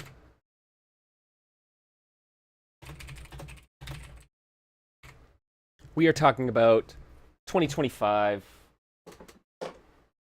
and the niche and indie fighting games that we have been enjoying. Heck yeah. Let's jump into it. Let's. One of the early access games that I wanted to start off with was AFO, also known as Horse Around and Find Out. This game, if it wasn't already close to home, I would have fallen in love with it immediately. But it helps that it's also made by a friend of mine, friend of yours as well, Matt DeLucas, also known as Matrified Games. This game, how do you start off? I mean, Horse Around and Find Out. Horse Around and Find Out is probably the best mystery game, fighting game I can think of for sickos. And that is to say, it is a game where the goal is to find the infinite as soon as possible. Now, yes, it has expanded, I think, as of recent, because Matt's like, hey, whoa, we want casuals to play this too. So it's gotten a little bit more depth, but the version I played without all these, quality of life features was essentially 2 players sit down and it's a horse race. Who can complete the most challenges and get to the end? And these are very fighting game specific challenges, right? Mm-hmm. So it's a lot of how much damage can you do? How many hits in a combo can you do? I don't know if they've added like verticality to it yet, like how high can you combo them or anything like that. Yeah. But there's a lot of ways you can do this, right? Absolutely. So the game's only in early access still, but it is highly recommendable. I would say anybody who's even like remotely into fighting games should try this game out. Yeah, a lot of fun. Even just single player, honestly, it is a lot of fun. It really is. But yeah, what do you think about it, Mike? Because I know you've played it as well. We played it on stream. We did. Okay, so my immediate thoughts on Horse Around Find Out was this might be the best casual fighting game since Dive Kick. Like, it is... No doubt. It is, like, Dive Kick was so great because it was super approachable. The combat was very fighting game centric, and it was hilarious. It was just a fun, like, time capsule of that moment in the FGC, right? And I think part of the downfall, ultimately long term, of something like Dive Kick is that it was so tied to a specific time and a specific culture, right? But Hafo is like, what if we take those sensibilities and are just like funny about horses, guys? Like, what if? Let's just be silly, yeah. And it just, I don't know, it makes me happy, it makes me smile, and it also scratches that kind of like esoteric fighting game itch, right? Mm-hmm. Oh yeah, and Mike, Joe, mentions in chat that this was made for the Fraud Crew Game Jam initially, and it's gone even further. Yes. So, shout outs to them. No, absolutely. Let me see if I can get a quick video. Quick video. We still use QuickTime? You know, yeah, I it has evolved. That's for sure. I can only find horse memes on YouTube. Well, don't you have a video? We had a whole live stream where we played it. Yeah. Here's my videos. But no, yeah. You're right. This started out as a lark. As a lark and a game jam game. And it has just kept expanding, which makes me extremely happy. Again, I don't know. There's just something about and like, so you were talking, right? It's like, yeah, it's a head-to-head game where you're in a race, you're in a horse race, and you're pitted against an opponent, and every checkpoint basically is a different challenge that you have to get through, and they're all very fighting game focused challenges, right? Yes. Do the combo, do the damage, right? Huge number of combos, aerial. I think there is a thing for doing aerial combo. Okay, cool. But yes, like you said, it's really find the infinite, right? Because like this is not meant for, this is not balanced for competitive head-to-head play. This is balanced so you can do cool things with fighting game techniques. So yeah, yeah. And it's like, I don't know. It is such a great example of a fighting game adjacent game, right? Where it's like you're doing the thing that makes it feel good to play a fighting game, and you're embracing the competitiveness in a kind of, you know, alternate way. So it's like, yeah, you're not in a 2D fighting plane against someone else, but you're still doing this head-to-head competition. This is why you can get things like golf fighting games, right? Like it's there, you can find the parallel, and you just got to execute on it. And I don't know, Matrified has really hit the nail on the head with this one, if you ask me. Absolutely. Yes, and now you can wishlist it on Steam. How beautiful is that? Yeah, please do. But it's like, yeah, man, it's puns, it's fun, it's right, yeah. Some of the challenges here as you go through, and you can see, so you'll pick up these horseshoes as you go, which give you more attacks. So as the challenges get progressively more difficult, you get progressively more tools to play with to achieve these things. Yeah.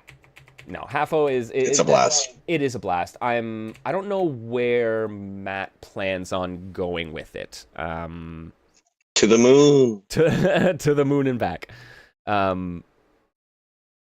Yes, very punny, and more punny games is good. Yeah, so I don't know how much they're going to end up expanding on the formula or the format. I think there's some power to having a smaller scoped fighting game. Yes. It is so risky to build a huge scope fighting game, and it kind of requires either that you not care about like financial success or not have to worry about that, or if you do, you then have to be super successful. But I think there's this really like fertile space for developers to say, small idea, like quick turnaround, relatively quick turnaround, and just like nail an aesthetic, nail a core concept, and don't worry about the frills around it, because people will be there and always are there for that core concept. Mm-hmm. Agreed. Okay, so I want to talk about 2 early access games. I'm going to put them together here because they're both doing something, and the way that they're doing their early access is through Patreon.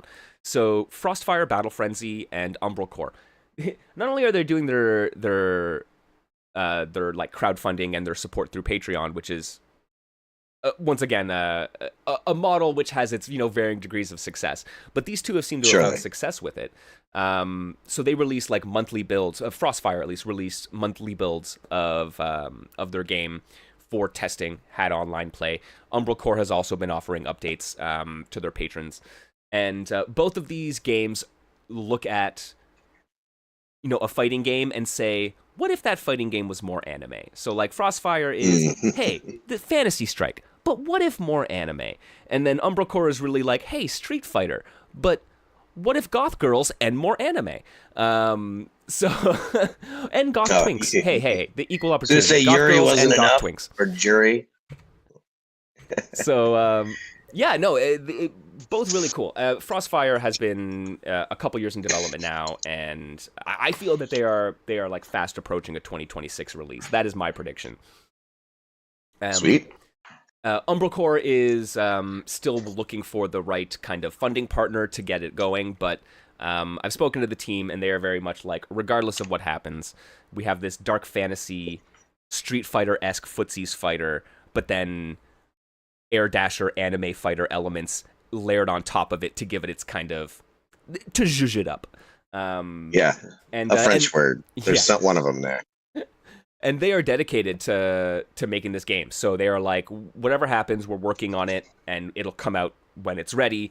But ideally, they'll be able to find a partner and kind of, get this thing into people's hands. I know the supporting devs through Patreon isn't something everyone can muster or manage, which I get. So hopefully they can get to a point where more people can get their hands on this game. Thankfully, I think Frostfire is kind of getting to that point.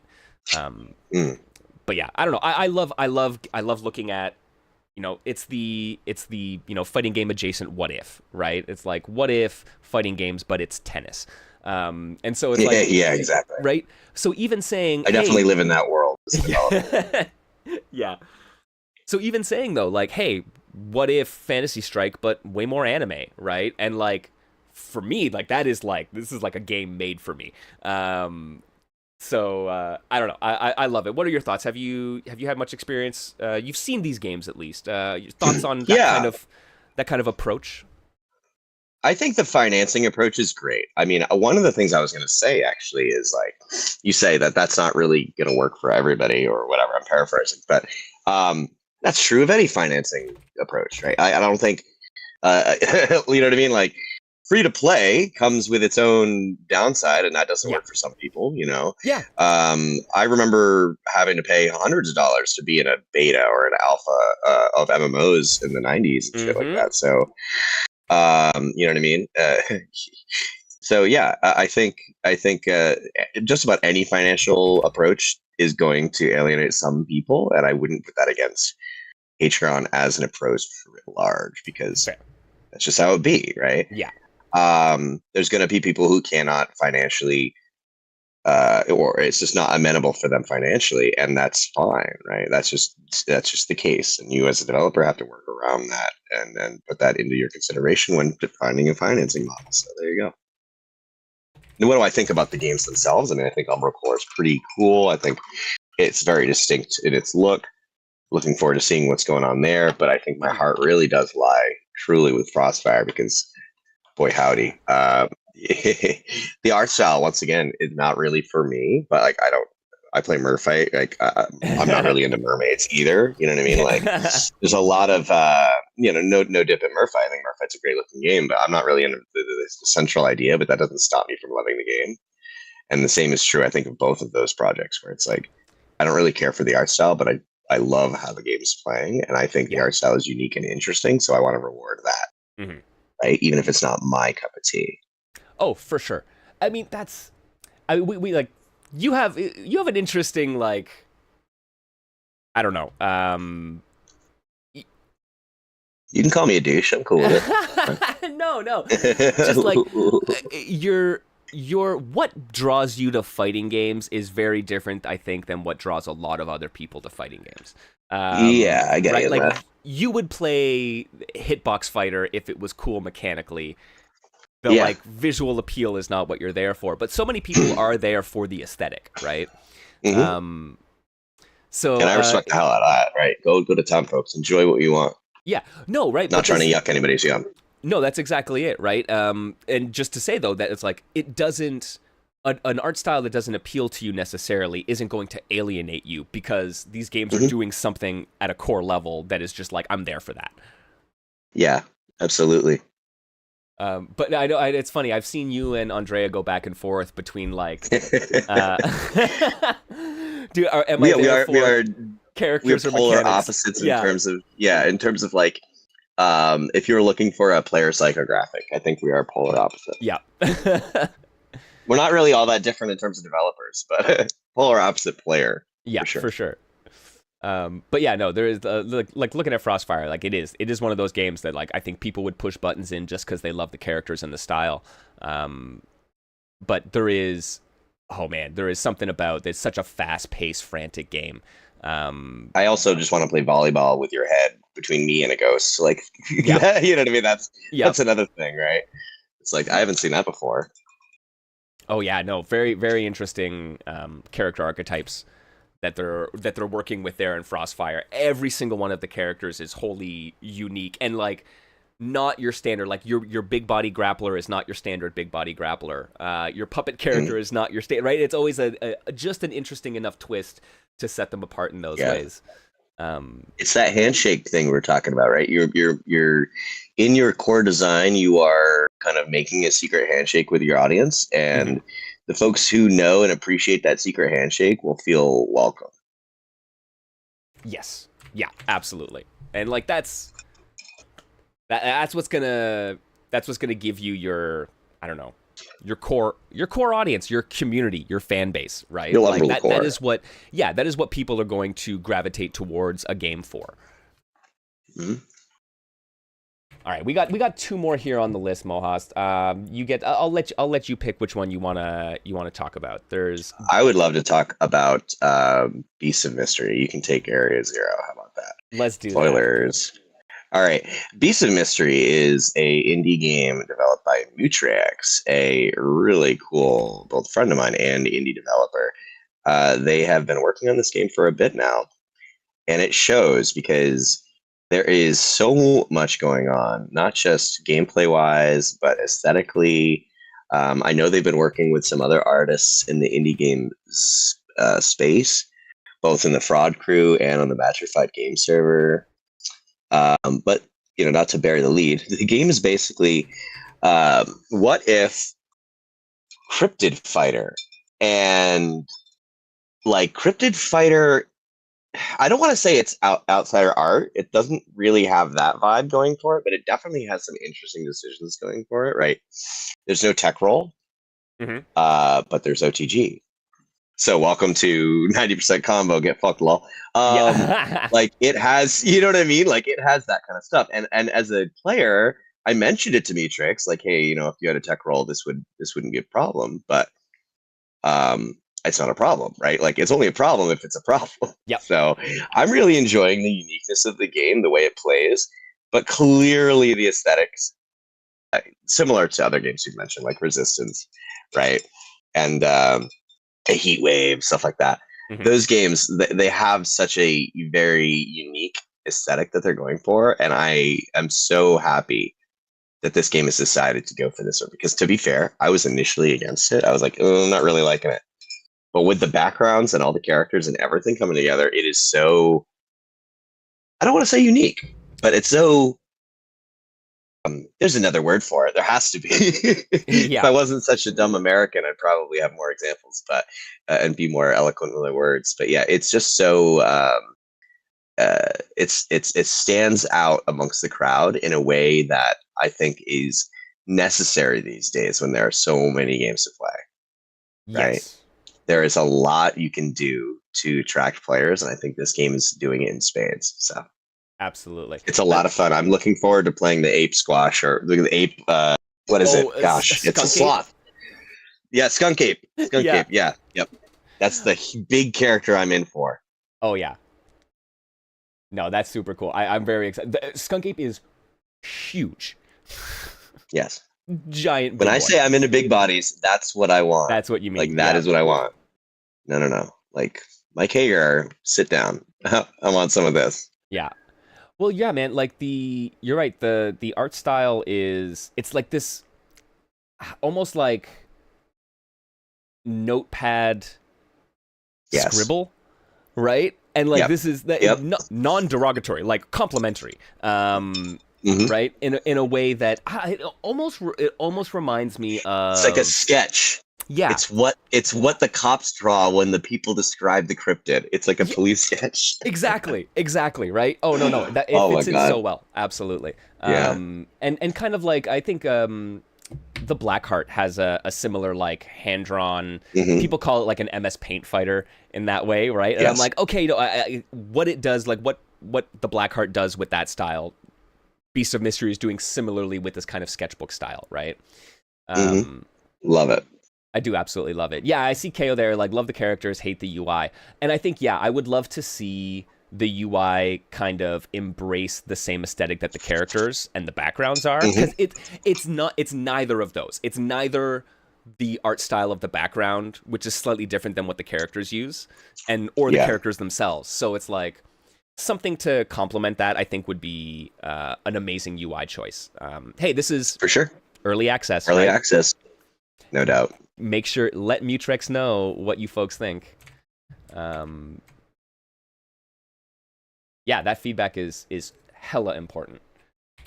And speaking of feedback, the next developer we're going to talk about has been coming to us for feedback a lot, especially this year, and it's for their project that Mike is going to take right now.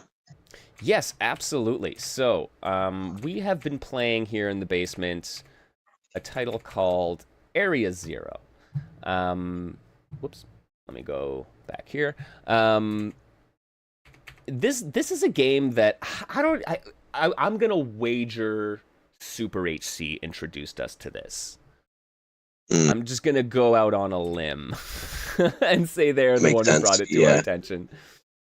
But it is okay. This game immediately caught my eye because it is there are no corners. This game has infinitely scrolling stages, which is not something like I can't think of another game that does that. Yeah. One of Matrified's projects does, but yeah, other than that. Oh, interesting. Okay. Yep. I forget what it's called, but yeah. So yeah, Area Zero. This is another KC-based dev. That's right. Logan there from the Kansui Fighter developer team. They are so the developer of Area Zero is also a local to them, so they have seen each other around events. And this is something that I found interesting, where it was like Chris Pope is the developer, and they have made a point of going out to local gaming events around them to showcase this game. And I had not seen them really get into the online fighting game communities, right? So when I would then speak to developers like the folks at Circean or D Hamster as well, developer of Mega Knockdown, and they would tell me about this guy bringing this game out, look, really cool art style, and it's true, much like we were talking about. What is the other one? Beast. Yes, like Beast of Mystery using this hand-drawn, like Western style animation aesthetic. Area Zero does a similar thing with kind of the graphic novel comic book style. So, yeah, it is a fighting game. Once again, having something that just say, okay, fighting games, but no corners, right? There is so much variety that you can get out of saying, let me just change this one component, and how does it impact the rest of the systems? So not only do we have a game with no corners, which changes how juggles work, it changes the importance of ground bounces and wall bounces. You also have a parry mechanic in this game, which is tied to your meter. So you can only red parry. You can only parry out of block. So it creates this really, like, I would say, dynamic back and forth between your defensive and your offensive systems. Agreed. And yeah, it is hitting really hard for me in terms of how this game plays out in a match, much more than how it plays out in the lab. Yeah, I feel you on that. Right? I think also more lab features will help. But... Yes, fair enough. More intricate, I guess, nuanced training mode features would also help.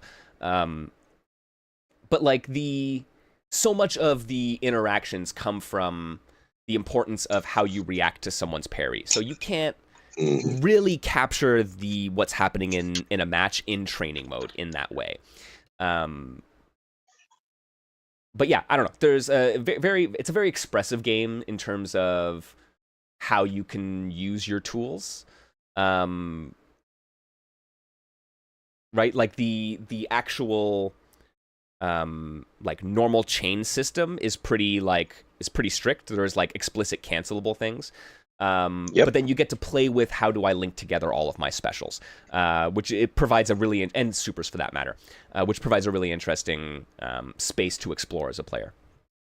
Yeah, and everything's very easy to execute because of the buffer system. Mm-hmm. So if you know you want to do something, it's relatively easy to do it.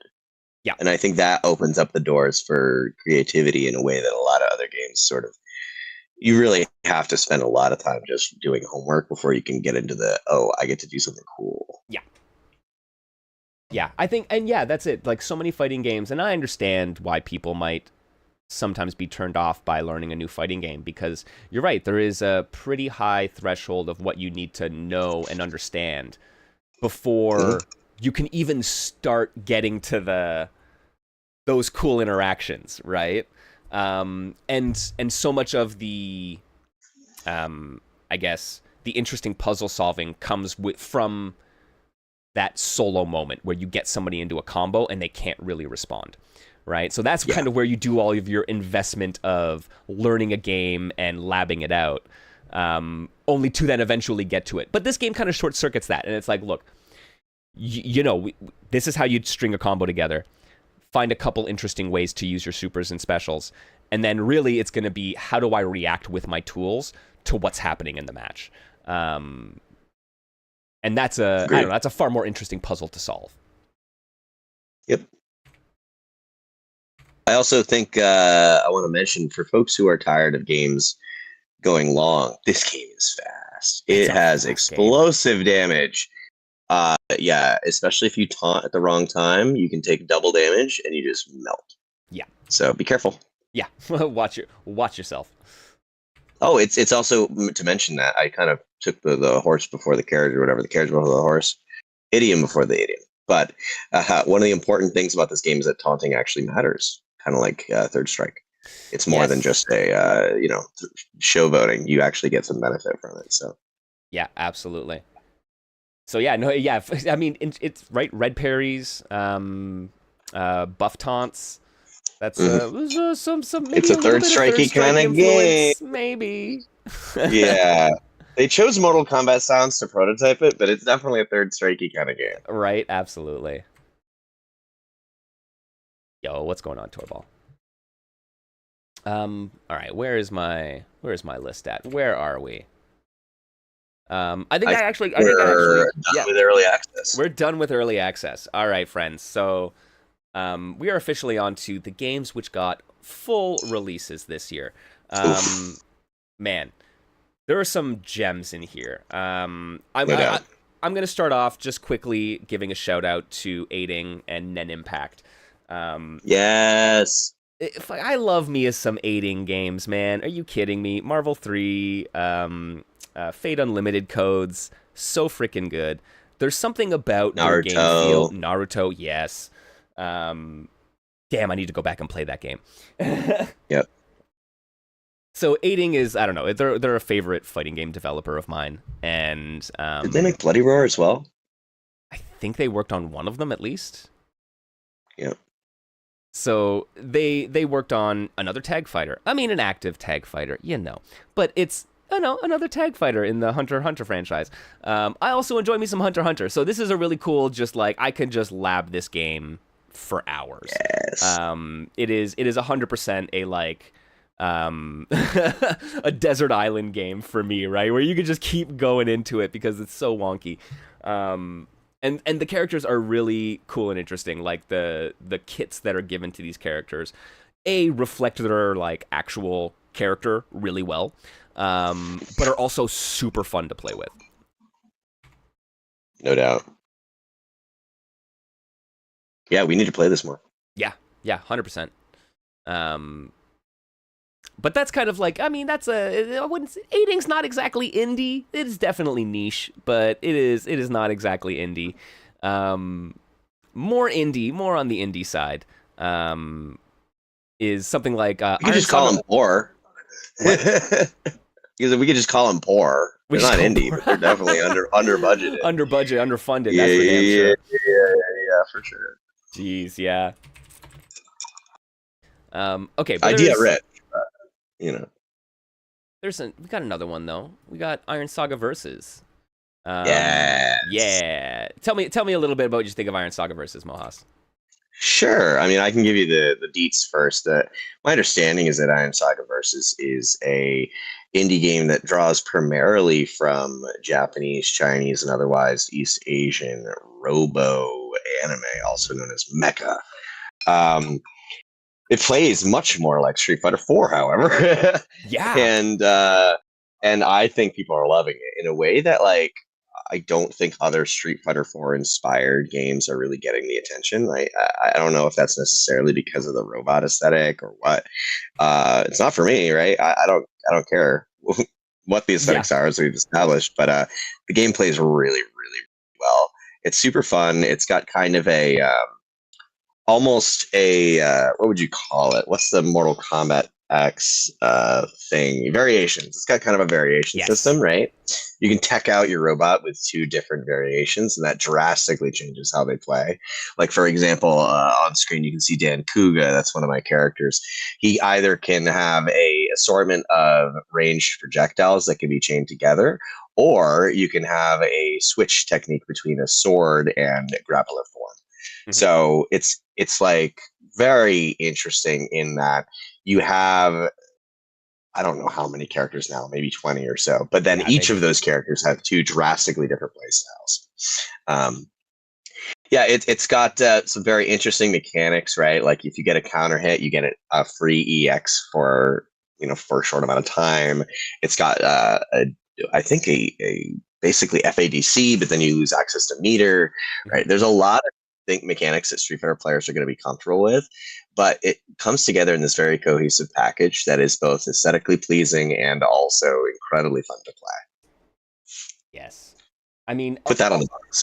Yeah, that's your back of the box quote right there for sure. Yeah, man, I love once again, like the Net Impact did really good with its characterization for all the everyone in the roster. And though I am not a huge mecha fan, I do enjoy some of these characters. I am familiar with a bunch of them. And every single one of them is like, they feel and they play like how I imagine the character, right? Which is, I think it's so hard to do. I'm curious to see how like huge fans like the uber fans of these series, how they feel about the characterizations. But I think you can do a lot, especially using the 2 variants, to kind of explore aspects of the characters, because these characters have been around for decades at this point. Yeah, of course. So there's a lot that you have to do to kind of account for how people view them. But I don't know, that synthesis of character and kit is just, I think they do this really well. Absolutely.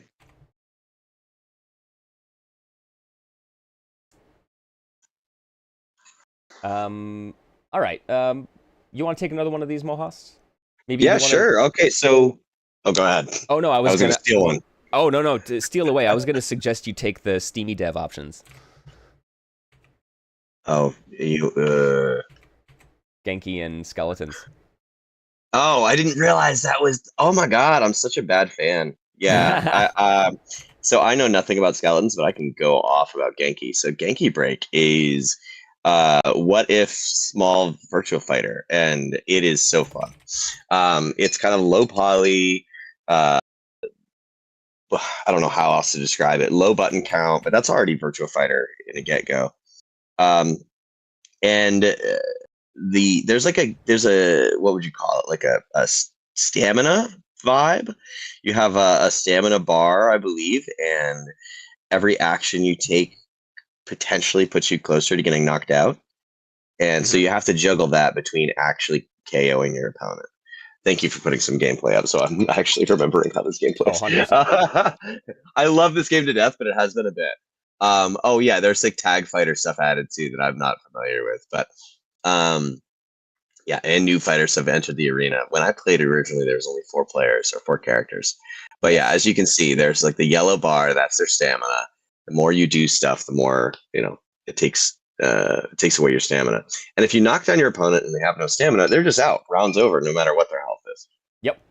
It's a very interesting approach to alternative win conditions in fighting games, and I think it plays really, really well. Oh no, it feels so fun. I have not been able to wrap my head around the combo system entirely, but just like dodging around and pushing buttons, it is 100% the same kind of itch that VF scratches is what Genki break scratches. So I would love to see this at more events. And just for a tip, if you're up against the wall, that's when the corners, or that's when the combos happen. Yes. That's the combo. That's So that's like, when if you you're can just do if you're the just stuff. jockeying for position on the screen, yeah, you might not be able to do so much, but 100%. Go check this game out. It's a lot of fun. Absolutely. But then yes, also from Steamy Dev is The Skeletons Are Fighting. And I admit I was also guilty of confusing these games. That I saw a couple screenshots and I was like, in my brain I just jumbled them up. But Skeletons Are Fighting, it works very differently than Genki Break, as opposed to being a Virtua Fighter-esque game. You can see this is way more. I want to almost say like it's like a hyper fighter. It's not a versus style game. It's not an anime fighter. But there is this kind of like middle ground of, the games like, Blaze Blue Cross Tag Battle is very clearly anime, but right, it's not your Denki Bunko. It's not your. There is this like, I don't know. There's this weird. I'm gonna have to figure out a better term for this, because there's this weird space I feel between between the versus games and your more grounded anime fighters like Blaze Blue. Yeah. And this kind of like operates in that space somewhere. They are very long combos, absolutely. It is. This is one of those games that is a Lab Monsters dream, as well, right? Like you could lab this to hell and back and never get tired. Rad. Yeah. So, but like, your standard, like you got your chains, you got your EX specials to like transition between states, ground bounces and such. So yeah, like launcher EX grabs from the grappler. Sick. Yeah, we got our Ryu jumping medium punch. So lots of characters, lots of combo potential. It's kind of like the antidote to Genki Break in some ways, where it's like Genki Break is all, right? Like, yeah, it's all about the neutral and it's all about the positioning. This is very much like, okay, but when you get that hit, what kind of nonsense are you going to do? They die. Yeah. Yeah. Well, they're already dead. They're skeletons. Everyone. Well, true. Can you? I mean, they can be alive though. You don't have to be. But how do you kill a skeleton?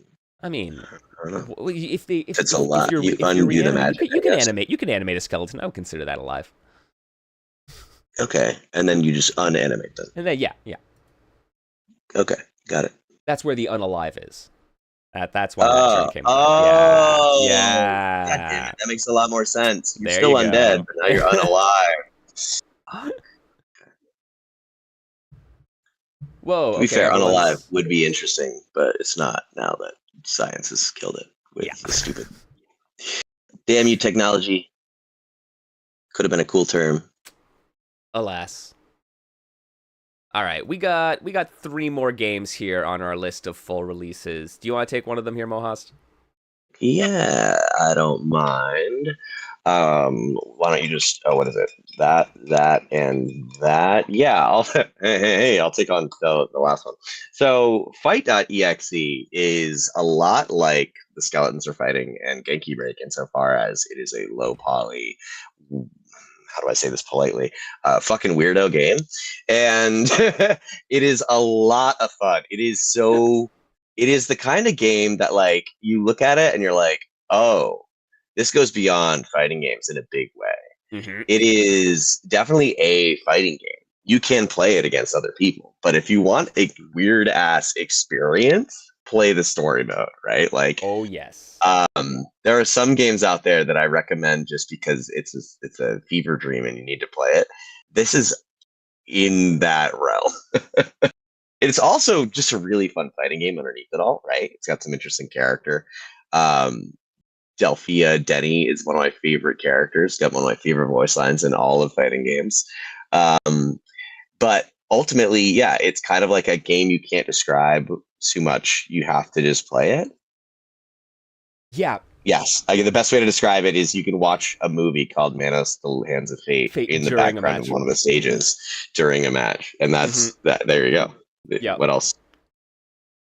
What else is there? There is this a very clear inspiration from the like indie horror sphere in Fight EXE, right? And the first thing that I thought of when I first saw this game was a developer called Anna Anthropy, and they have made a bunch of like low poly PS1 style horror games, very very interesting narrative experiences, and I think that there's the very very much that they have taken inspiration. The Fight EXE dev, Solid Valentine, there you go, has taken inspiration from that kind of style of horror game, and then like applied it to fighting games. And part of the thing about that indie narrative gaming experience is very much it's interactive fiction. Yes. And so part of that interaction and part of the storytelling is how are you playing with the mechanics. So it's like you can see in this demo, in this trailer, right? There's fighting game elements, there is like first person dungeon crawling elements, there are horror elements, right? And it's like the way that those get woven together in this game is just fascinating. It is such a cool experience.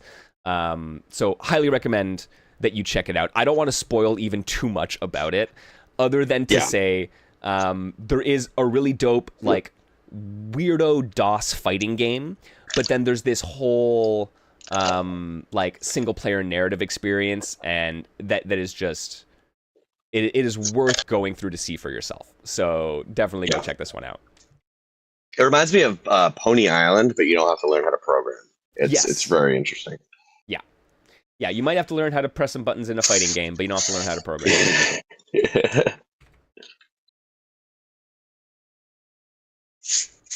Okay. All right. I want to give once again another shout out to Andrea Demetrio, developer of Schwarzer Blitz, developer of Motion Sickness, and this year they have released Exploding Judo Federation. So, Exploding Judo Federation, and it is judo on a minefield. It is dive kick for grappler mains, are a couple of the ways that this game has been described. And this game is 100% Andrea Demetrio. Uses a bunch of characters from several of their other titles, and they say to you, okay, the only way that you can win a round is by throwing your opponent. And throws are instant kills. So it is, right? Andrea's pulled from 3D fighting games for many of their fighting games, right? Like the 90s style Soul Calibur, Virtua Fighter. They have taken portions of those and turned them into their own fighting game experience. And so you get a little bit of that, where you get the 3D rolling around, the 3D fighter rolling around, using your normals and your strings for sometimes more advantage and like positioning and resource and space management, as opposed to comboing and damage. Because the only way to win is by getting the throw. So it's like, using your physical attacks to build bar, to give you resources, and to set up and like do tick throws and condition your opponent. It is such an absolute riot of a game to play. And it's also free to play. So you can easily go and check this out for yourselves over on Steam. What are your thoughts about this game, man? I was going to say, it kind of reminds me of PlayStation Battle Royale in the like using fighting game mechanics to do something other than hurt your opponent, right? You're like, you're actively going out of your way to use the other elements of your moves to your advantage. I think that's really cool. It bleeds Andrea in a way that I don't think his other projects fully encapsulate. It's like, look at the giant robot. The chain gear is. We need more chain gear in fighting games, to be fair. So yeah, Yes. no, I like this game. I love the concept. I haven't given it too much of a try just because it's not really a training mode game. True. But I need to get my hands on it with someone who's also interested in it, and we will go to town, so to say. Heck yeah. Yo, you can play a girl with a CRT TV for a head. Mhm. What's not to love? That's yeah. But yeah, this is a great. If you want to like dip your toes into any of Andrea's games, I think this is a great place to start. Frankly, it's like I think it's way less demanding than something like Schwarzer Blitz or Motion Sickness, but it gives you a sense for like what kind of characters this man makes and what kind of games they make, and also is just like our super solid like side-to-side experience. Holy heck, like play this game next to your friends. It's so good. Undoubtedly, yeah.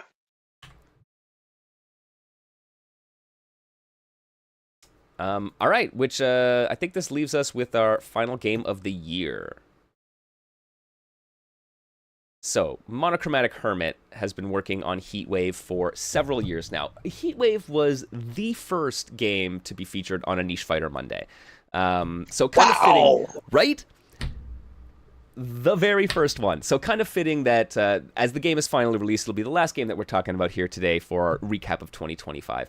And Monochromatic Hermit, Monochrome Soft, also known as, has made I call it the Chunky Pixel Air Dasher.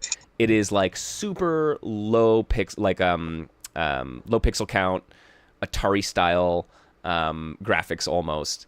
But it is like a 90s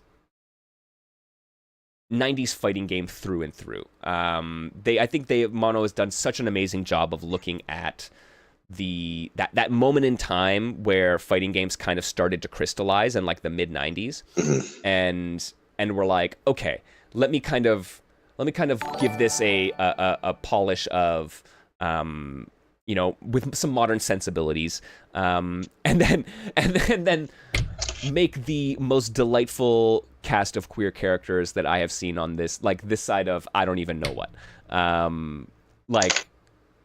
Damn. Mono, once again, Mono has said, I know what I want, and I'm making it, and people who get it will get it. They've just gone and executed.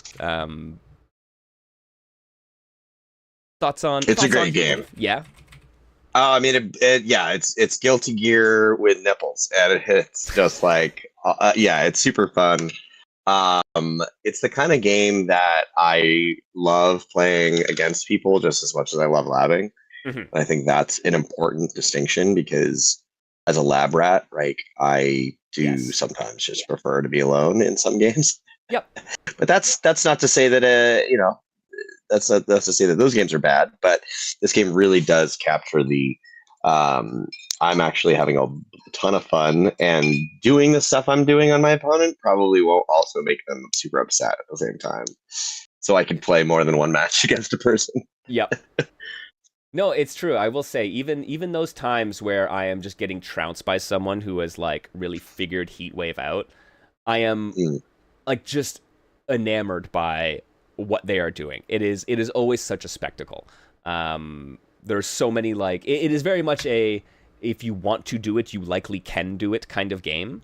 But it manages to avoid being a game that the decisions don't matter, right?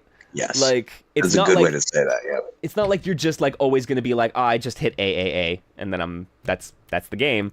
But if you have an idea, you can probably execute on it in some way, which is so rewarding as a player. Rad. No, Heatwave is great. And I will also say another game that, like many of the other ones, have said, what about some single-player content? There is a whole-ass visual novel in the full release of Heatwave. I have not had the chance to go through it myself. That is something I want to sit down and do. But, you can... I don't know. I think it's important to note that people come to fighting games for many, many, many different reasons, right? And some of that, like we've talked about, is the characters. Sometimes people don't care at all about the characters. Heatwave has like a lot of really great stuff mechanically that you can dig into, but also has an immense amount of lore and really interesting characters. And you should be able to explore that what's a good way to explore a story? Well, a visual novel, right? So that, I don't know, that crossover of genres and in an attempt to appeal to solo players is so important. Like you said, man, right? Like some games you prefer to be alone in. So you should have different ways to play even when you're alone in a fighting game. Truth. So yeah, I'm I don't know, encouraged by the desire for devs to say, hey, you know what? It should be a couch co-op game. It should be a game that you sit down with your friend and have a laugh at. Or it should be a game that you can sit down in and dig into the lore and still be a fighting game. Yeah, there's room for all of that. And I think 2025 has kind of been a really great example of devs exploring some of those smaller corners. So be like, how do I appeal to this type of fighting game player? And yeah, I don't know. I'm hopeful that we see more kind of expansions on this experiment going forward. Agreed. Yeah, I'm really looking forward to more games that are fighting games, but not that's the only thing you can do. I want games where like the primary goal isn't to play a fighting game, but there's a really cool fighting game underneath there. Yes. Yeah, absolutely. In addition to everything else we get, right? Like I'm not saying don't stop making fighting games, guys. No. But like I want more variety. Right? No, I totally agree. And that's it. It's like, look, we are gonna still get the Street Fighters of the world. We're still gonna get the Tekkens of the world, right? And we're still gonna get people who say, hey man, I want to recreate what it was like playing Street Fighter Third Strike or Street Fighter 4, right? Like we've seen those kinds of games, or chess, right? And that's it, all right? Or Power Stone. There's always going to be something like that. But yeah, I think it is foolish to cut ourselves off and say fighting games can only be this, when there's so much more to experience there. And I think indie devs are showing it every year. No doubt. And a huge shout out to you for helping share that kind of stuff, because I think, there are a lot of, even we miss games, right? And there are a lot of folks out there who just need more attention on their games. So I appreciate it. No, absolutely. It is my pleasure. All right, man. I will say I'm going to wrap it up. Do you want to give any final thoughts about 2025 and what you might hope to see in 2026? Sure. In fighting games, I'll limit it to that because God knows I could go on for a while about everything else. But in fighting games, yeah, I think I want to see lower budget games made by people who really care about fighting games, and I want to see less money put into them, less money put into the marketing, less money put into everything, and I want more money to go to the developers. Yeah. I want more projects that are about funding people's well-being and less projects about filling stockholders' pockets, filling the coffers. And really, like, this is where the indie space is. And to be fair, it doesn't take a whole lot to support someone's lifestyle and well-being. I don't know the math, but like I've heard the whole, like, if you have 1,000 fans, you can sustain your lifestyle. I really hope for all the indie devs out there that they can accomplish something like that in 2026, realistically, because sustainability, I think, is the ultimate goal for art or people who want to make art. And if that's what you're here to do, I want to support it as much as possible. So that's my goal for everybody in 2026. Nice. I love that. I think that's an excellent place to leave this off on. Hashtag support your well, what about you? Well, okay, what do you think? You got to say something. Speech. All right. Yeah, I think 2025 was a year where we've seen a lot of games actually get released. I think we have kind of we have now fully crested the games that started during COVID, 2019, 2020 era. Yes. We have finally crested that wave. And I think you're right that there was a time where people were investing very heavily in a single project over a long period. And we've started to see more developers say, you know what, I want to try more ideas more quickly. And yeah, that I want to see that going forward. Like you said, more games made on a smaller budget. The fact that we have Steamy Dev coming out with, Genki Break and the Skeletons are fighting in the same year, I think is a great example of that. That's so cool. You can use the tools that you have and that you've built to do two very interesting and worthwhile ideas.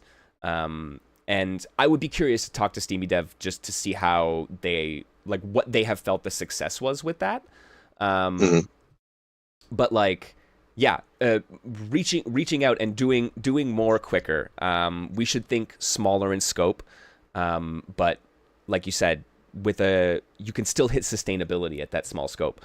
It really does, right? Like if 1,000 people can afford in the entire world can afford $5 a month to support one of these developers, that is very much likely something that's going to make them be able to do their art for a living, right? So that is, and that's not a huge ask, like realistically, that is not an unattainable goal. But when you end up investing 5-8 years of your life into a single project, can you make that happen? I'm not entirely sure. So, but basically, universal basic income. Like that's what we UBI. want. Everyone, but other than that, let's do it. Right? No, 100%. And but you know what? More. If there's one thing we need more of right now, it's more weird art in the world.